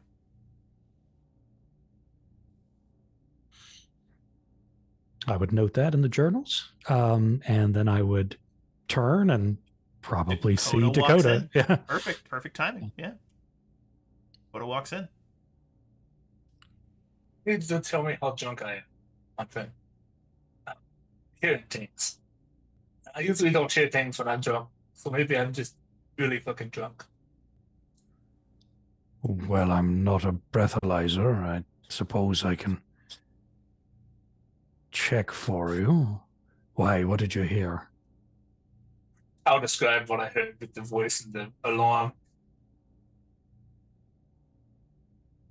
Well, that doesn't match the hallucinations of the others. That sounds surprisingly modern. It seemed very real, as if I was on the ship with whatever was going on. Well, I didn't hear it, and as far as I know, none of the other crew did. Are you feeling all right, apart from that? I assume I feel okay. Yeah, I feel, well, other than you just almost killing me, I feel fine, I guess. Oh, Well, it's interesting you should say that you feel fine, Dakota. You are feeling... You know that longing sensation you get for a loved one? Or that longing sensation you get for a place that you really enjoyed to visit? You miss something. Longing. It's the best way to describe it. You are feeling a longing sensation. You feel the ship take off. You guys are moving up into the atmosphere. It's rattling slightly, but you know, nothing's falling over. You've got stabilizers of some kind, but you know, on the bridge we see Elias and Emmett. In the engine room we see Ross watching his holy baby do its holy work, as it were. You know, perhaps cussing at the shoddy work that they've done. But you feel a longing for a place that you've never been. Can't really describe it. It feels more like a direction, or like a pull. And you know, it's hard to say what direction that is from where you're standing, but you're feeling this. It's not so violent as to be a hook in your chest and you're being pulled. But again, the best way I can describe it as there's a place you maybe used to go to as a child, a family cabin, somewhere that just was always a wonderful time and it's filled with memories of hope and joy. And you're getting that sensation, but you can't describe where the location is. It's just a feeling, a pull in a direction. Are you all right? You're staring out into, well, literal space. Just a little feeling of ennui I get. He'll keep most of that to himself for the time being. But yeah, voices in the head. Don't much care for that. Listen, I've done some initial prototyping on some sort of suppressant for this thing. Given that you had the most violent reaction to the blood thinner, I imagined you'd want to get first dibs at the possible treatment. Are you willing to let me administer you one more time? Odds of survival 0%. You hear that voice, Dakota. I think I'll let you test it. bit first. That thing you put in me almost killed me. No offense, I'm sure you've saved my life many times, but damn, that hurt. I can only run so many computer simulations. At some point, I'm going to have to put this in live body. Who do you suggest? I think we should put that off as long as we can. Maybe see if there's another solution. As much as I hate to say it, we might need to check out that more on the charts. Well, I can't say that I agree with your thinking here, but I respect your having it. Very well, I'll put my nose back to the grindstone, I suppose. Odds of survival 75%. Let me know if anything else changes. You got it, Doc. And he'll leave and head for the bridge to see what the plan is. You watch as the ship is just exiting the atmosphere of the planet and actually heading out into space itself. You can see the kind of soft red glow of the red dwarf that this planet orbits. There's that kind of more of that yellow sun, that more like, Earth sun style star in the center, and then there's kind of this like reddish, orangey red star that's orbiting the central star, this trinary star system. And as you look out into space, you are actually heading, not intentionally, but you're kind of heading in the direction of where this X was on that star chart in Dakota. This feeling, this drive, this pull, this longingness, this hopeful kind of feeling that you've suddenly started to experience. It feels like it's straight ahead. It's like out there. It's straight ahead, out there in space. It's a direction as much as it is a place. Yeah, you enter the bridge. What do you guys talk about? What do you do? So are we all resigned to going to that X? I think we probably have to. We need to know what is wrong with us. And I have a feeling that the answers lie there. It's either that or end up like they did on some other world. I'd much rather avoid that. Or for that matter, go to that ship and then end up like they did on some other world anyways, because they went to the ship and ended up like that. Or the X, I should say. Go on where you boys go. You just tell me where to plot a course for.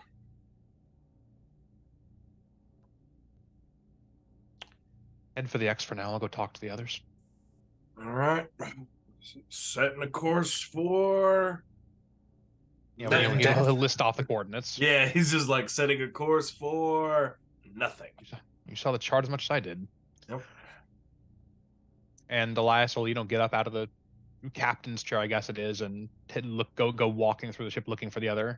I think it'd just be interesting if you find Lachlan first, because it's right next to the bridge.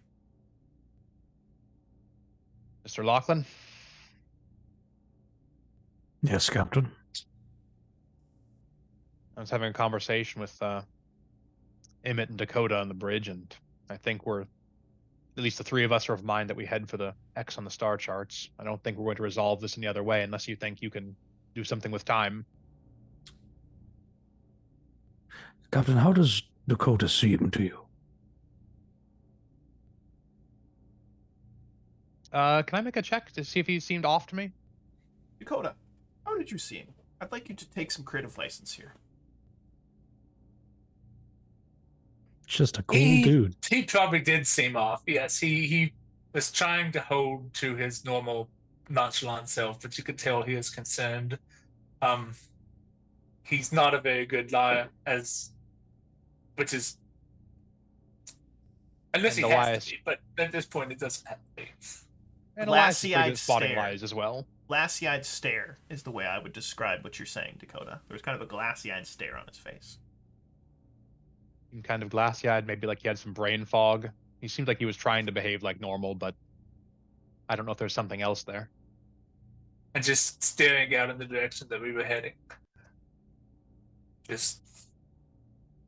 If seemed a Emmett little bit- offered you a cigarette, would that be something? It would take you a second to kind of jolt to. It'd probably take him a second to realize it'd be like, oh fuck yeah, man. As you go to smoke the cigarette, you hear Odds of survival 25%. Oh, shut the fuck up. he tells you to shut the fuck up, Emmett. I didn't say anything. And he'd go on and say to Lachlan, when I proposed going to the coordinates listed on the star charts, Emmett and I were resigned. He seemed a little bit more. Eager. A little bit.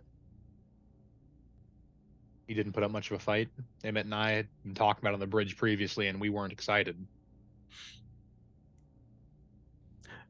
Captain, what I am about to tell you needs to be held in the strictest confidence. Do you understand that? He'd elbow the door close button behind him they just walked in through. Nod.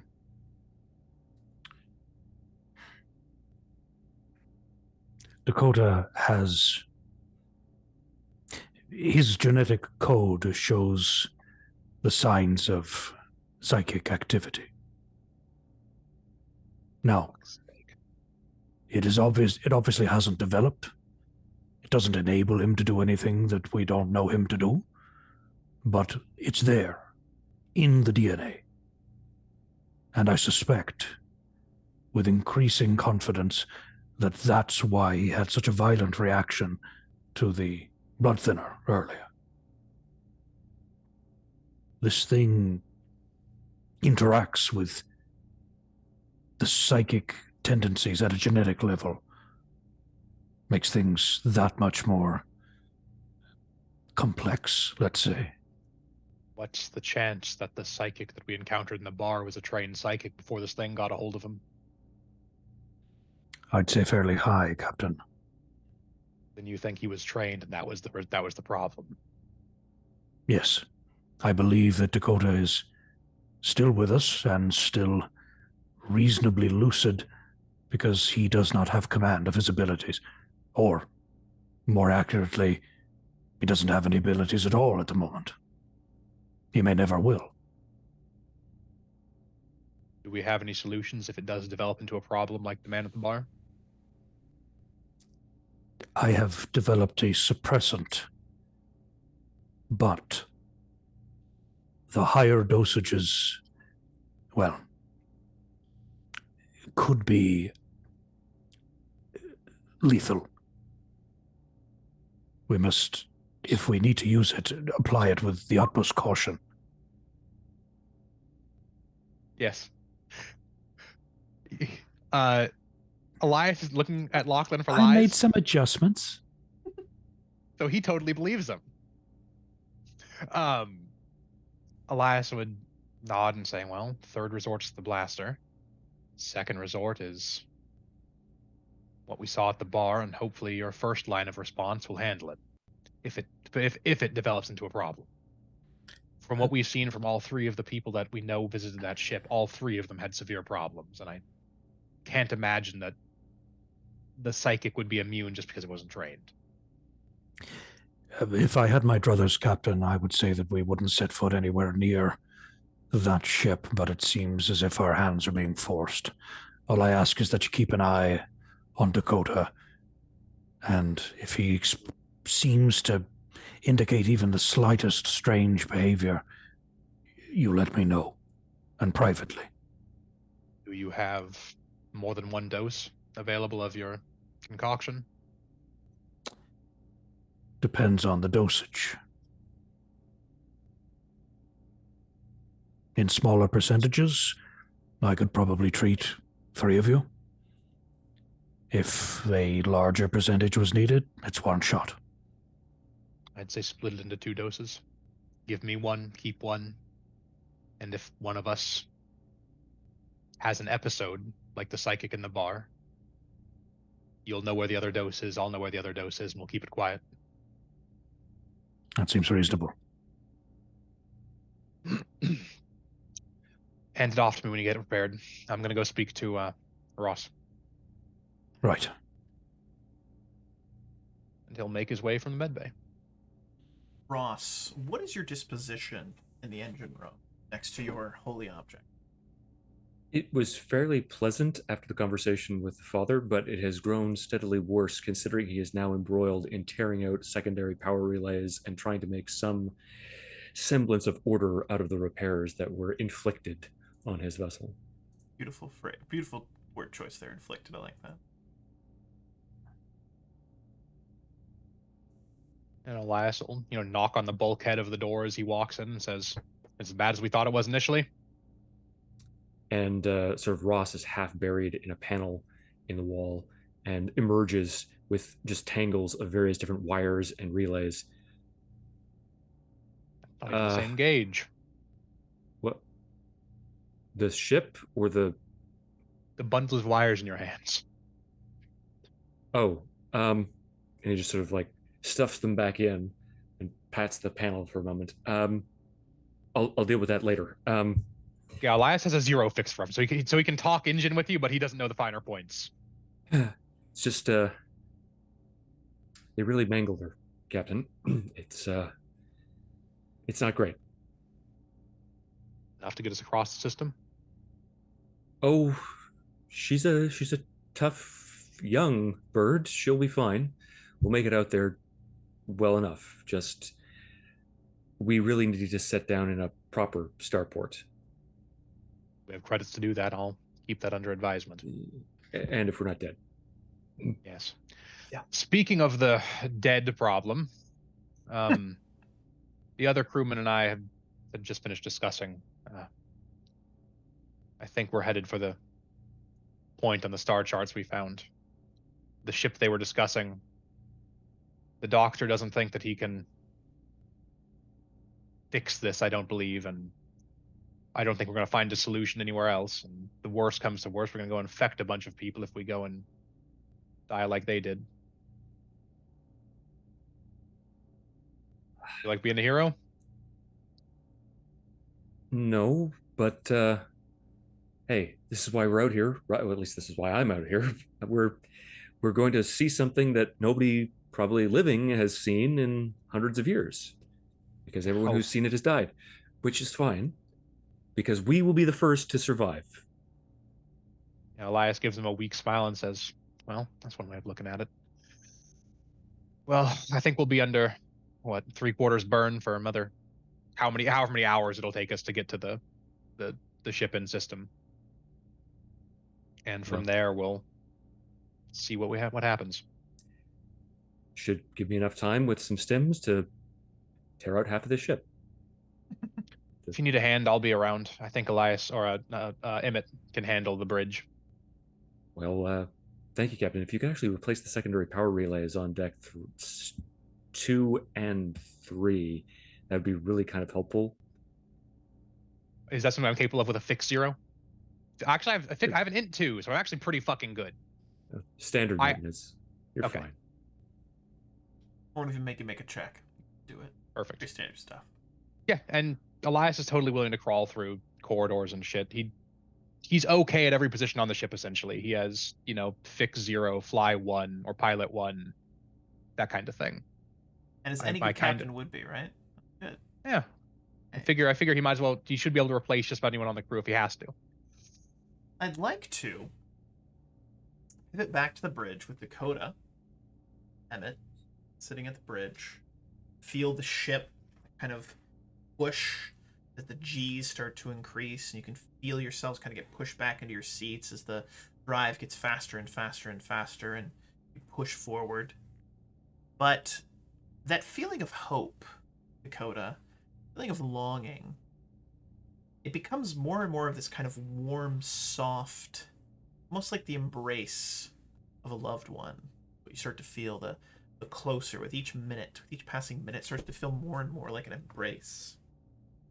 And you start to hear this kind of, it sounds like a soft kind of, not bleak orchestral ambience, but like hopeful orchestral ambience is what you start to hear, Dakota. It's not like actual music like you have headphones on, you're hearing it. It's just this, it's almost a feeling as it is a sound. And it feels kind of like a call. Like you're being pulled, almost like a siren song. And I hesitate to use the word siren, but that's what you're hearing. And Emmett, you would notice that Dakota is wearing a wider and wider smile. Maybe you have a little tap of your foot, your legs twitching a little bit, like bouncing up and down, like almost like excitement. You're kind of looking like a child who's like, oh my god, we're almost to Disneyland. We're almost to Disney World. Oh my god, we're almost there. Like that's how he seems. Maybe you're even like adding your, like drumming on your legs or something. Like you are excited, Dakota. And Emmett, you notice this. I'm curious, do you just let it happen or do you interact with Dakota in this moment? Emmett definitely has, there's like a good 4 seconds of Dakota. And he's gonna grab, I'm assuming I've got like a lighter or something, and I'm just going to beam him with it. And I'm going to sternly say, once he kind of looks at me, and I'm going to say, check the pressure, please. Are we in the green? A little high, but tolerable. A little high, but within standard deviation. He'll fix it. You good? I'm just happy to be off that dust bowl and headed somewhere that certain people won't find us. Hopefully.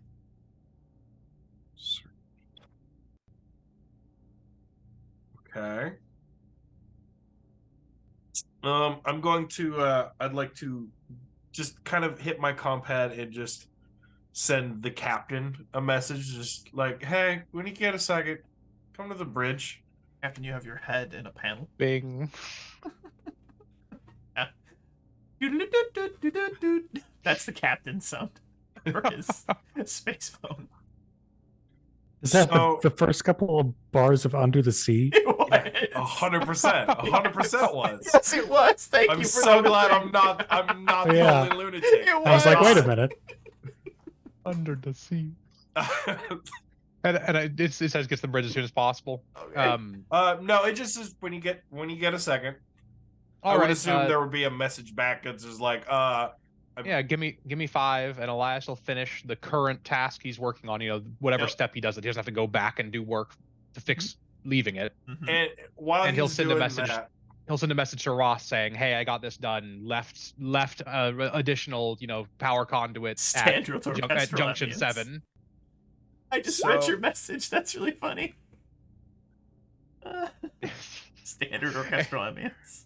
Yes, and then he'd head to the bridge. So 5 minutes or so. like before any of that is happening, he's gonna. Emmett would like to kind of make an inquiry about the girl's body, or at least the Uma, the red Uma, because he would definitely explain that what was on the corpo was just black, like obsidian black. But the one you brought back was red. Was there any other change? Just trying to kind of fish while we're out looking into space, flying by. And I'm assuming it's still just kind of Dakota. Dakota! Oh yeah, this red blob come off my neck and jump at me. Okay. Lovecraft. I shot several times. She was already dead, but it seemed to help. I would look at my my little comm pad and see that it's been probably almost 5 minutes, and just kind of. I mean, you had the worst, Dakota. Go. We're flying on a straight course. Why don't you go get a drink if you would? Could you grab me one? I haven't drank since the other night, and we've had kind of a long day. I guess I can do that. All right, I appreciate Get it. up there, head to the galley to get a bit of something. And Elias would probably walk past him in the galley and say, "Hey, can you throw a pack of ramen on for me?" And as he walks past into the bridge, Space noodles. Got it. space noodles. You know, space cheapest, bestest noodles available.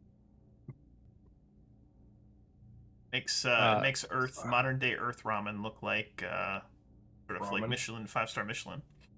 It does. They're like gray paste. You said think of like nutrient paste extruders, just a noodle shape. Are we transitioning into a Cowboy Bebop? I think we might be. Oh God. Oh no. I don't know anymore. What did you need, Emmett? Let me get you guys a corgi real quick. All right, Yeah. let's go on. All right. I am concerned for him. He is not there, Captain.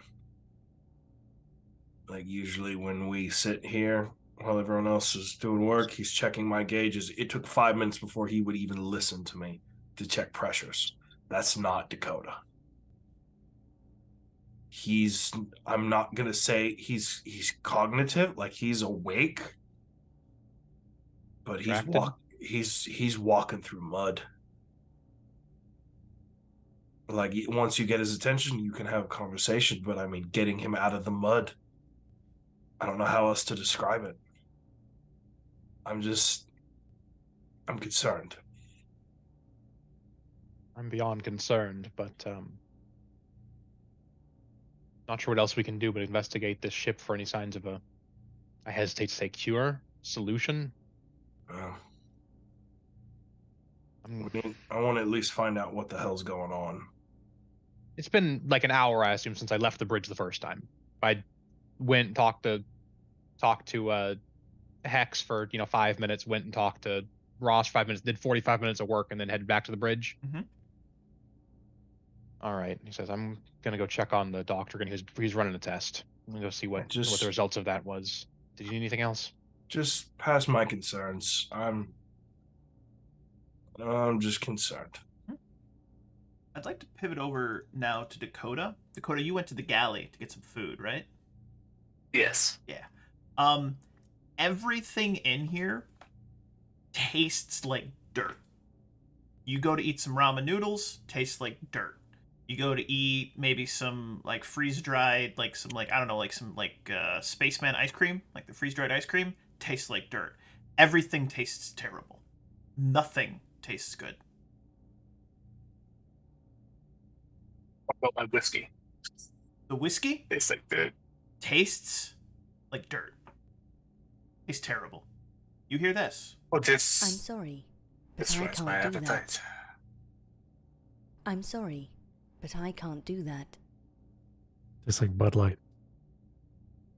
You're starting to get on my damn nerds, damn blood. It's like, oh, if David Odds could of talk. survival, 25%. You go through every single bit of food that is on the ship until you find the one actual piece of food. It's an apple. Captain's been saving for a special occasion. You chew into it, and it tastes delicious. Crisp, flavorful. It's like the most delicious, fresh. It's the best food you've ever tasted in your life. You take one bite, and you cannot contain yourself. You scarf it down. It's also the only natural food that you found on the ship.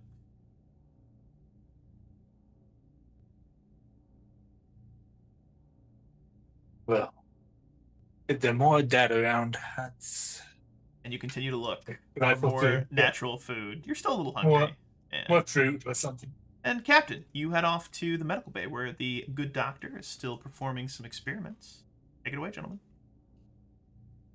Already had my first report of strange behavior from Mr. Dakota. Apparently, he's displaying extremely distracted symptoms to the point that he needs to be mentioned 5 or 6 times and maybe physically touched to get his attention. I think we have less time than I previously supposed. How soon can we get there? At full burn, he'll give you a quote, but honestly, I'm not sure if the you're engines probably can going to be take there it. within like an hour or so. It's not that far based on the speed of the spike drive. Spike drive is what it's called. Yeah, spike drive. It's actually pretty quick to get to this location. I don't want to let Dakota be wandering around the ship alone right now. I'm going to go see what he's doing in the galley. I just wanted to let you know. Thank you. I'll do my best to keep monitoring things. Yeah, Elias shrugs and says, "Do what you can do." We all are. Emmett would definitely call over comms that we got about an hour till. Emmett, as you call over comms, you notice that, again, there is the vast blackness of space. You're heading out into an area where there is no planet, there are no asteroids. You can see distant stars. Just open water. Just open water. But as you look out, you notice that there is a large section of so imagine like you've got the big view screen. It's an actual window. You're looking out in the vastness, and you notice that there is a long, sort of cylindrical spot where there are no stars. It's big. It's very big. It almost looks like there's an object blocking the stars from behind it. It is bigger than a planet, is the way I would describe it. This thing is massive, whatever it is, but you do not. It's just like literally someone took a photograph of the sky, took a black cutout of something, and put it over that photograph. That's what it looks like. That is the direction that you were heading. That's actually directly in front of you. You're heading towards the center of whatever this blackness is.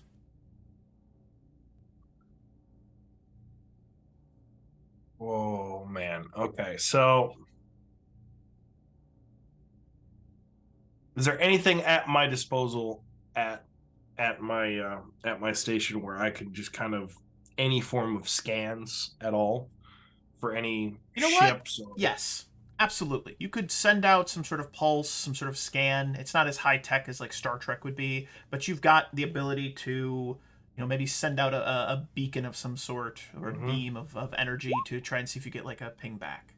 Yeah, optics at least, for sure. Yeah. I would definitely like to see if there is anything. You use one of the optic things that can zoom in. You say enhance, and this because it's actual, not like closed caption television sort of thing. It actually works. And you actually zoom in, and what you realize is that this black spot in the middle of space, it's a ship. I want to be very clear. This thing is bigger than the planet you were just on. It's bigger than any of the planets you've ever been to. But you can see the telltale signs of hull plating. At first you zoom in and you see it, you're like, oh, that's weird. You go to zoom out. You zoom out some more and some more. You notice that it is a pure pitch black vessel. You start to take this optical, basically, I'd say it's almost like a telescope of some sort. You're looking over the ship, scanning back and forth, looking at it, and finally you find the only color on the side of this vessel is the name Apeiron Aeternitas, written in the same coloring that we have on our landing page. This is what you see. It's the only bit of color you see on the side of that vessel. Just that name. And you continue to scan, and as you're scanning around and you're looking, you find one section of the ship that appears to be a dead center, appears to be like a docking port of some sort, or a door. It takes you some time. You're at this for a good maybe 10 minutes. Like you almost become. I've pretty much pulled the brakes. Yeah, exactly. Yeah. So that's and what I don't know if anybody, because I'm this intrigued by it, trying to figure out what's going on. I haven't called on comms, but everybody would definitely feel the ship come to a stop. Yeah, the ship is slowing down. Everyone feels the ship come to a stop as the captain steps into the galley to see Dakota has torn apart every cabinet. There's just boxes and bags and food all over the floor and the counter. There's a completely, basically entirely eaten apple core sitting on the counter. It's the only thing that's actually been eaten. Dakota has his head stuck. Excuse me for taking control of your character for a moment, Dakota. Just want to give a description. You have your head stuck in a cabinet, and you can hear him rummaging around. Dakota, why are there 11? No, that's 13 packages of open food that are all full.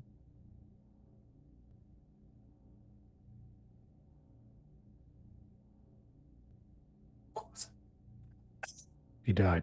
You died. We can't hear you. I like that. This is disgusting. Is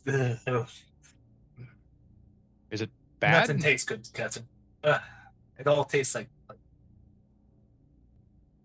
shit. Don't like it. Elias will step up and sample one of the things, and I assume it tastes not good, but not. It's not great, but it tastes like dirt. Yeah.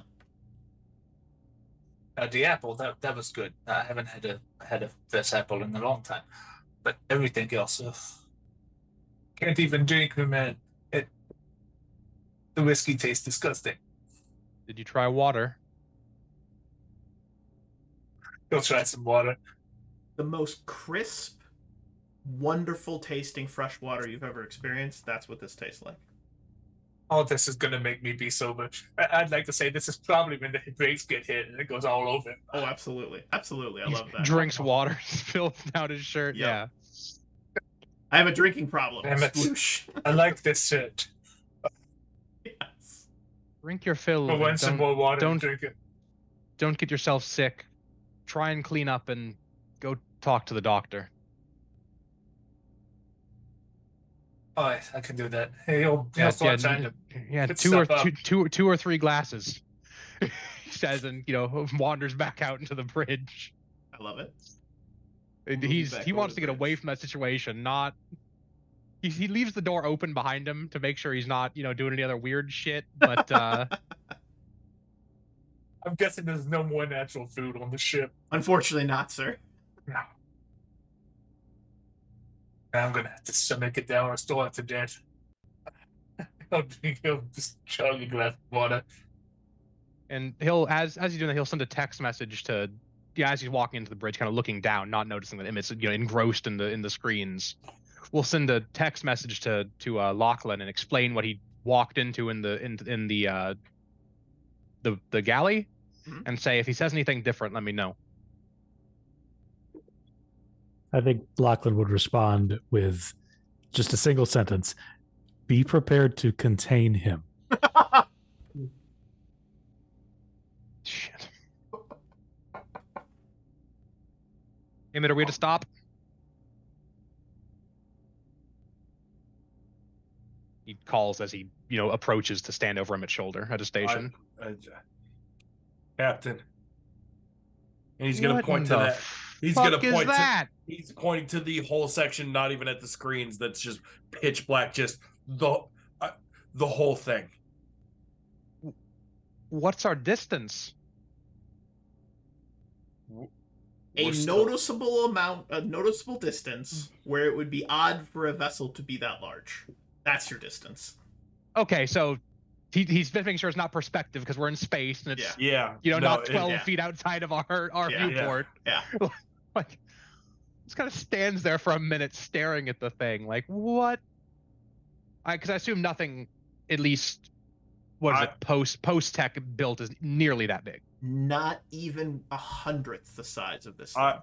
once I kind of found that dock and marked it, I have been scanning for any amount of movement, any lights flashing, any small ships, and there hasn't been anything. She has no power to her. It's a sealed box. And he'll, walk back over to the captain's chair and tap the intercom button on the arm and say, "Captain to crew, we've arrived. If you want to see a sight, there's some impressive sights to see up here." Ross, you banged your head on a bulkhead when they came to a sudden stop. Your head hurts, but you're up. He'd make his way to the bridge then. But it would do the same, still wiping the moist off of his chin. Do we have an estimate on size? What is that? 10,000 kilometers long? It's about the size of an equator. Holy shit! It's bigger than the entire planet we just left. Kind of just blinks a few times and shakes his head.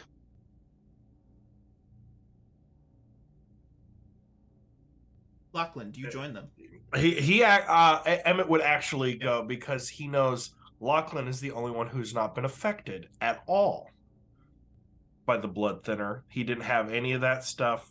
He had no visual. He would specifically call Lachlan up front to make sure that this is not an illusion for all the people who've been affected are saying. Sure, that's fair. Yeah, Lachlan, it's a big black spot in the sky, just like they all see. Well, I don't see any stars, if that's what you're getting at. And I would motion him over to my screen. My screen of bullshit. Big old ship. That is a big fucker. Emmett, are you picking up a spike signal from that? I got nothing on this ship. It's reading nothing on my charts whatsoever. The size of the drive on that thing must be bigger than this entire ship.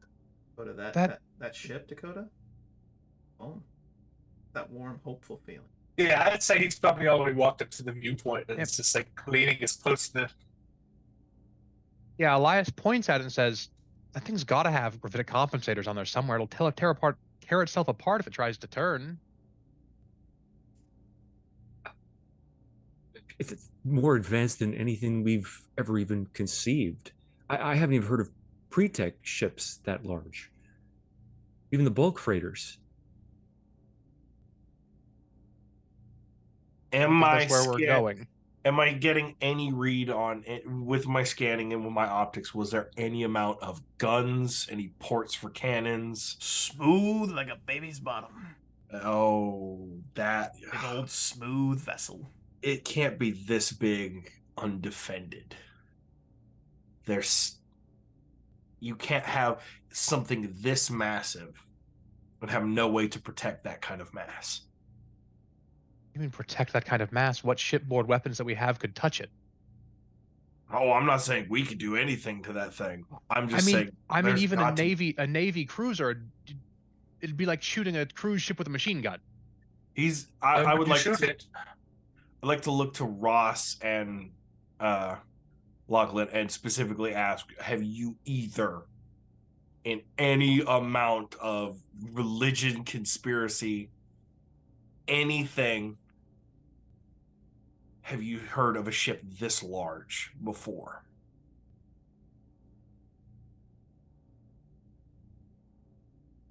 I'm going to assume no, GM. No, you have not.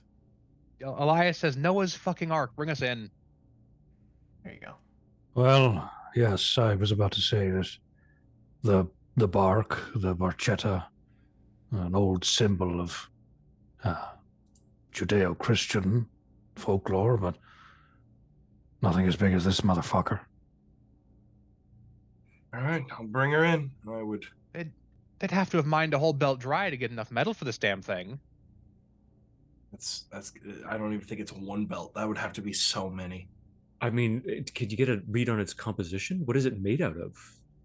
I'm not close enough for. I'm assuming I'm not close enough with my optics to. You're close enough to register, but the material, the metallic alloy that the ship is composed of is not like anything you've ever seen. It doesn't match any known records. In fact, it is a element that is yet undiscovered. Okay, so unknown element, not unknown alloy. Correct. Or some mixture thereof, that is. Correct, yes, exactly. Need I remind everyone that we're all ticking away here. If we're going to get on this thing. Oh yeah, I've already been like after I got the Oh. orders, we're going. Yeah, forward. Elias did say a little bit ago, bring us in. No one As you get responded. closer and closer, you're moving pretty quickly. A single light appears on the side of the ship, almost as though it is a porch light or a lighthouse or a beacon of some sort. That light is a single white, kind of like a spotlight. It is shining directly towards you all, and is directly above Emmett, where you saw the access, the hatch, the gate, That's the connecting port. the airlock. Yeah, Yeah. kind of as a a reaction as soon as it popped on. Elias would have said, "Angle screens, evasive." Oh yeah. You do so. The light just stays on. It doesn't follow you. It's just as though it's someone turned the porch light on for you. Mm-hmm. Dakota, Dakota, Dakota, Dakota, Dakota, Dakota. Oh, I like hearing that. You hear a positive little chirping noise. Kind of seems like, and it gets a little bit more quick as you get closer. Not enough to be annoying, but just like, it feels good. You're going home. You're going to the family cabin. It's a good feeling. Dakota starts to look more and more excited, everyone. More and more excited. Maybe even bouncing on the heels of his feet. Just getting excited. Sitting in the captain's chair, Elias kind of slap at Hex, who I assume is standing beside the captain's chair, like his token is, and kind of gives a discreet gesture to Dakota, who I assume he's already noticed. I assume Lachlan's a pretty good read of character. Yeah, that doesn't look great to me. It's my internal monologue. I don't say that. Yeah, no, that's why Elias didn't speak either. Yeah. Is anyone else noticing Dakota looking pretty fucked up right now? Why? What are you doing that for, Dakota? Come on. Got the dancing legs. Restless leg syndrome.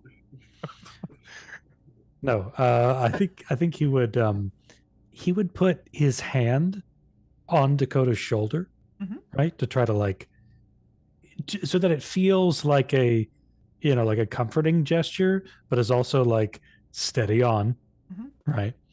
And he would say, feels very warm to the touch.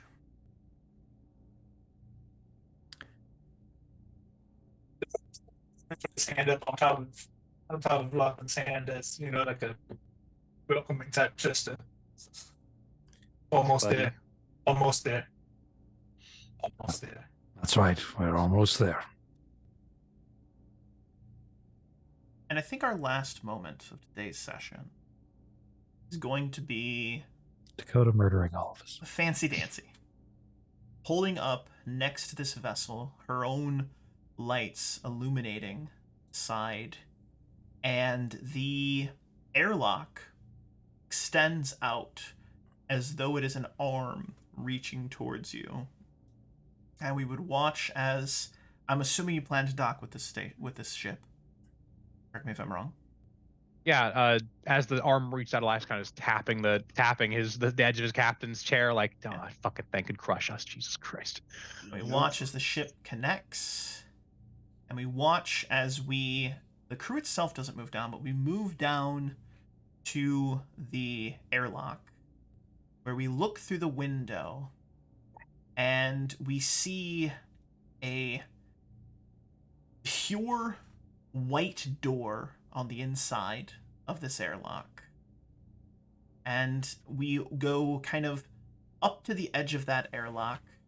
We phase through that airlock. And the last thing that we hear is a voice, the same voice we've heard.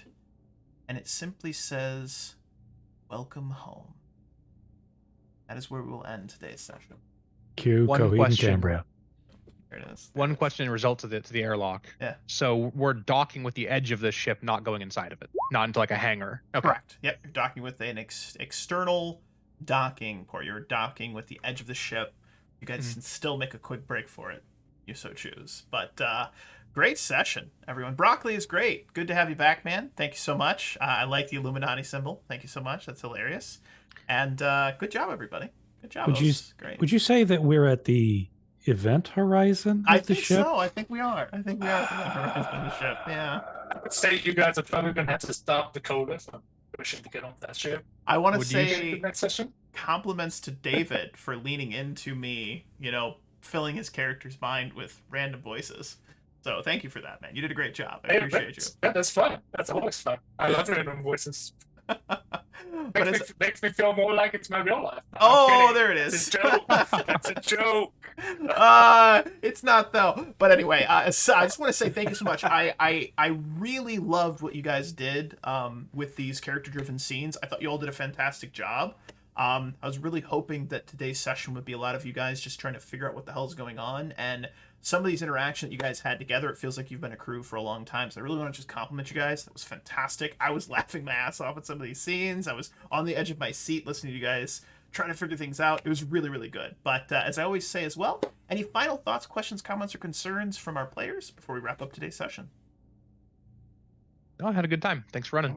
Hey, Yeah, indeed. glad I'm back up and running, man. I was super sad to not be running games, so you can't tell I had a lot of energy tonight. But as I always say as well, thank you so much to the players for playing. Without you guys, this is literally impossible, so I really appreciate it. Thank you to the viewers for viewing. It's always fun to have people watch. Happy gaming, everybody. We will catch you next time for session 3 and the more than likely the conclusion of our short Stars Without Numbers adventure, Apeiron Aeternitas, where the crew shall, I suppose, explore the event horizon. # good luck. But be well, be safe. We'll catch you next time.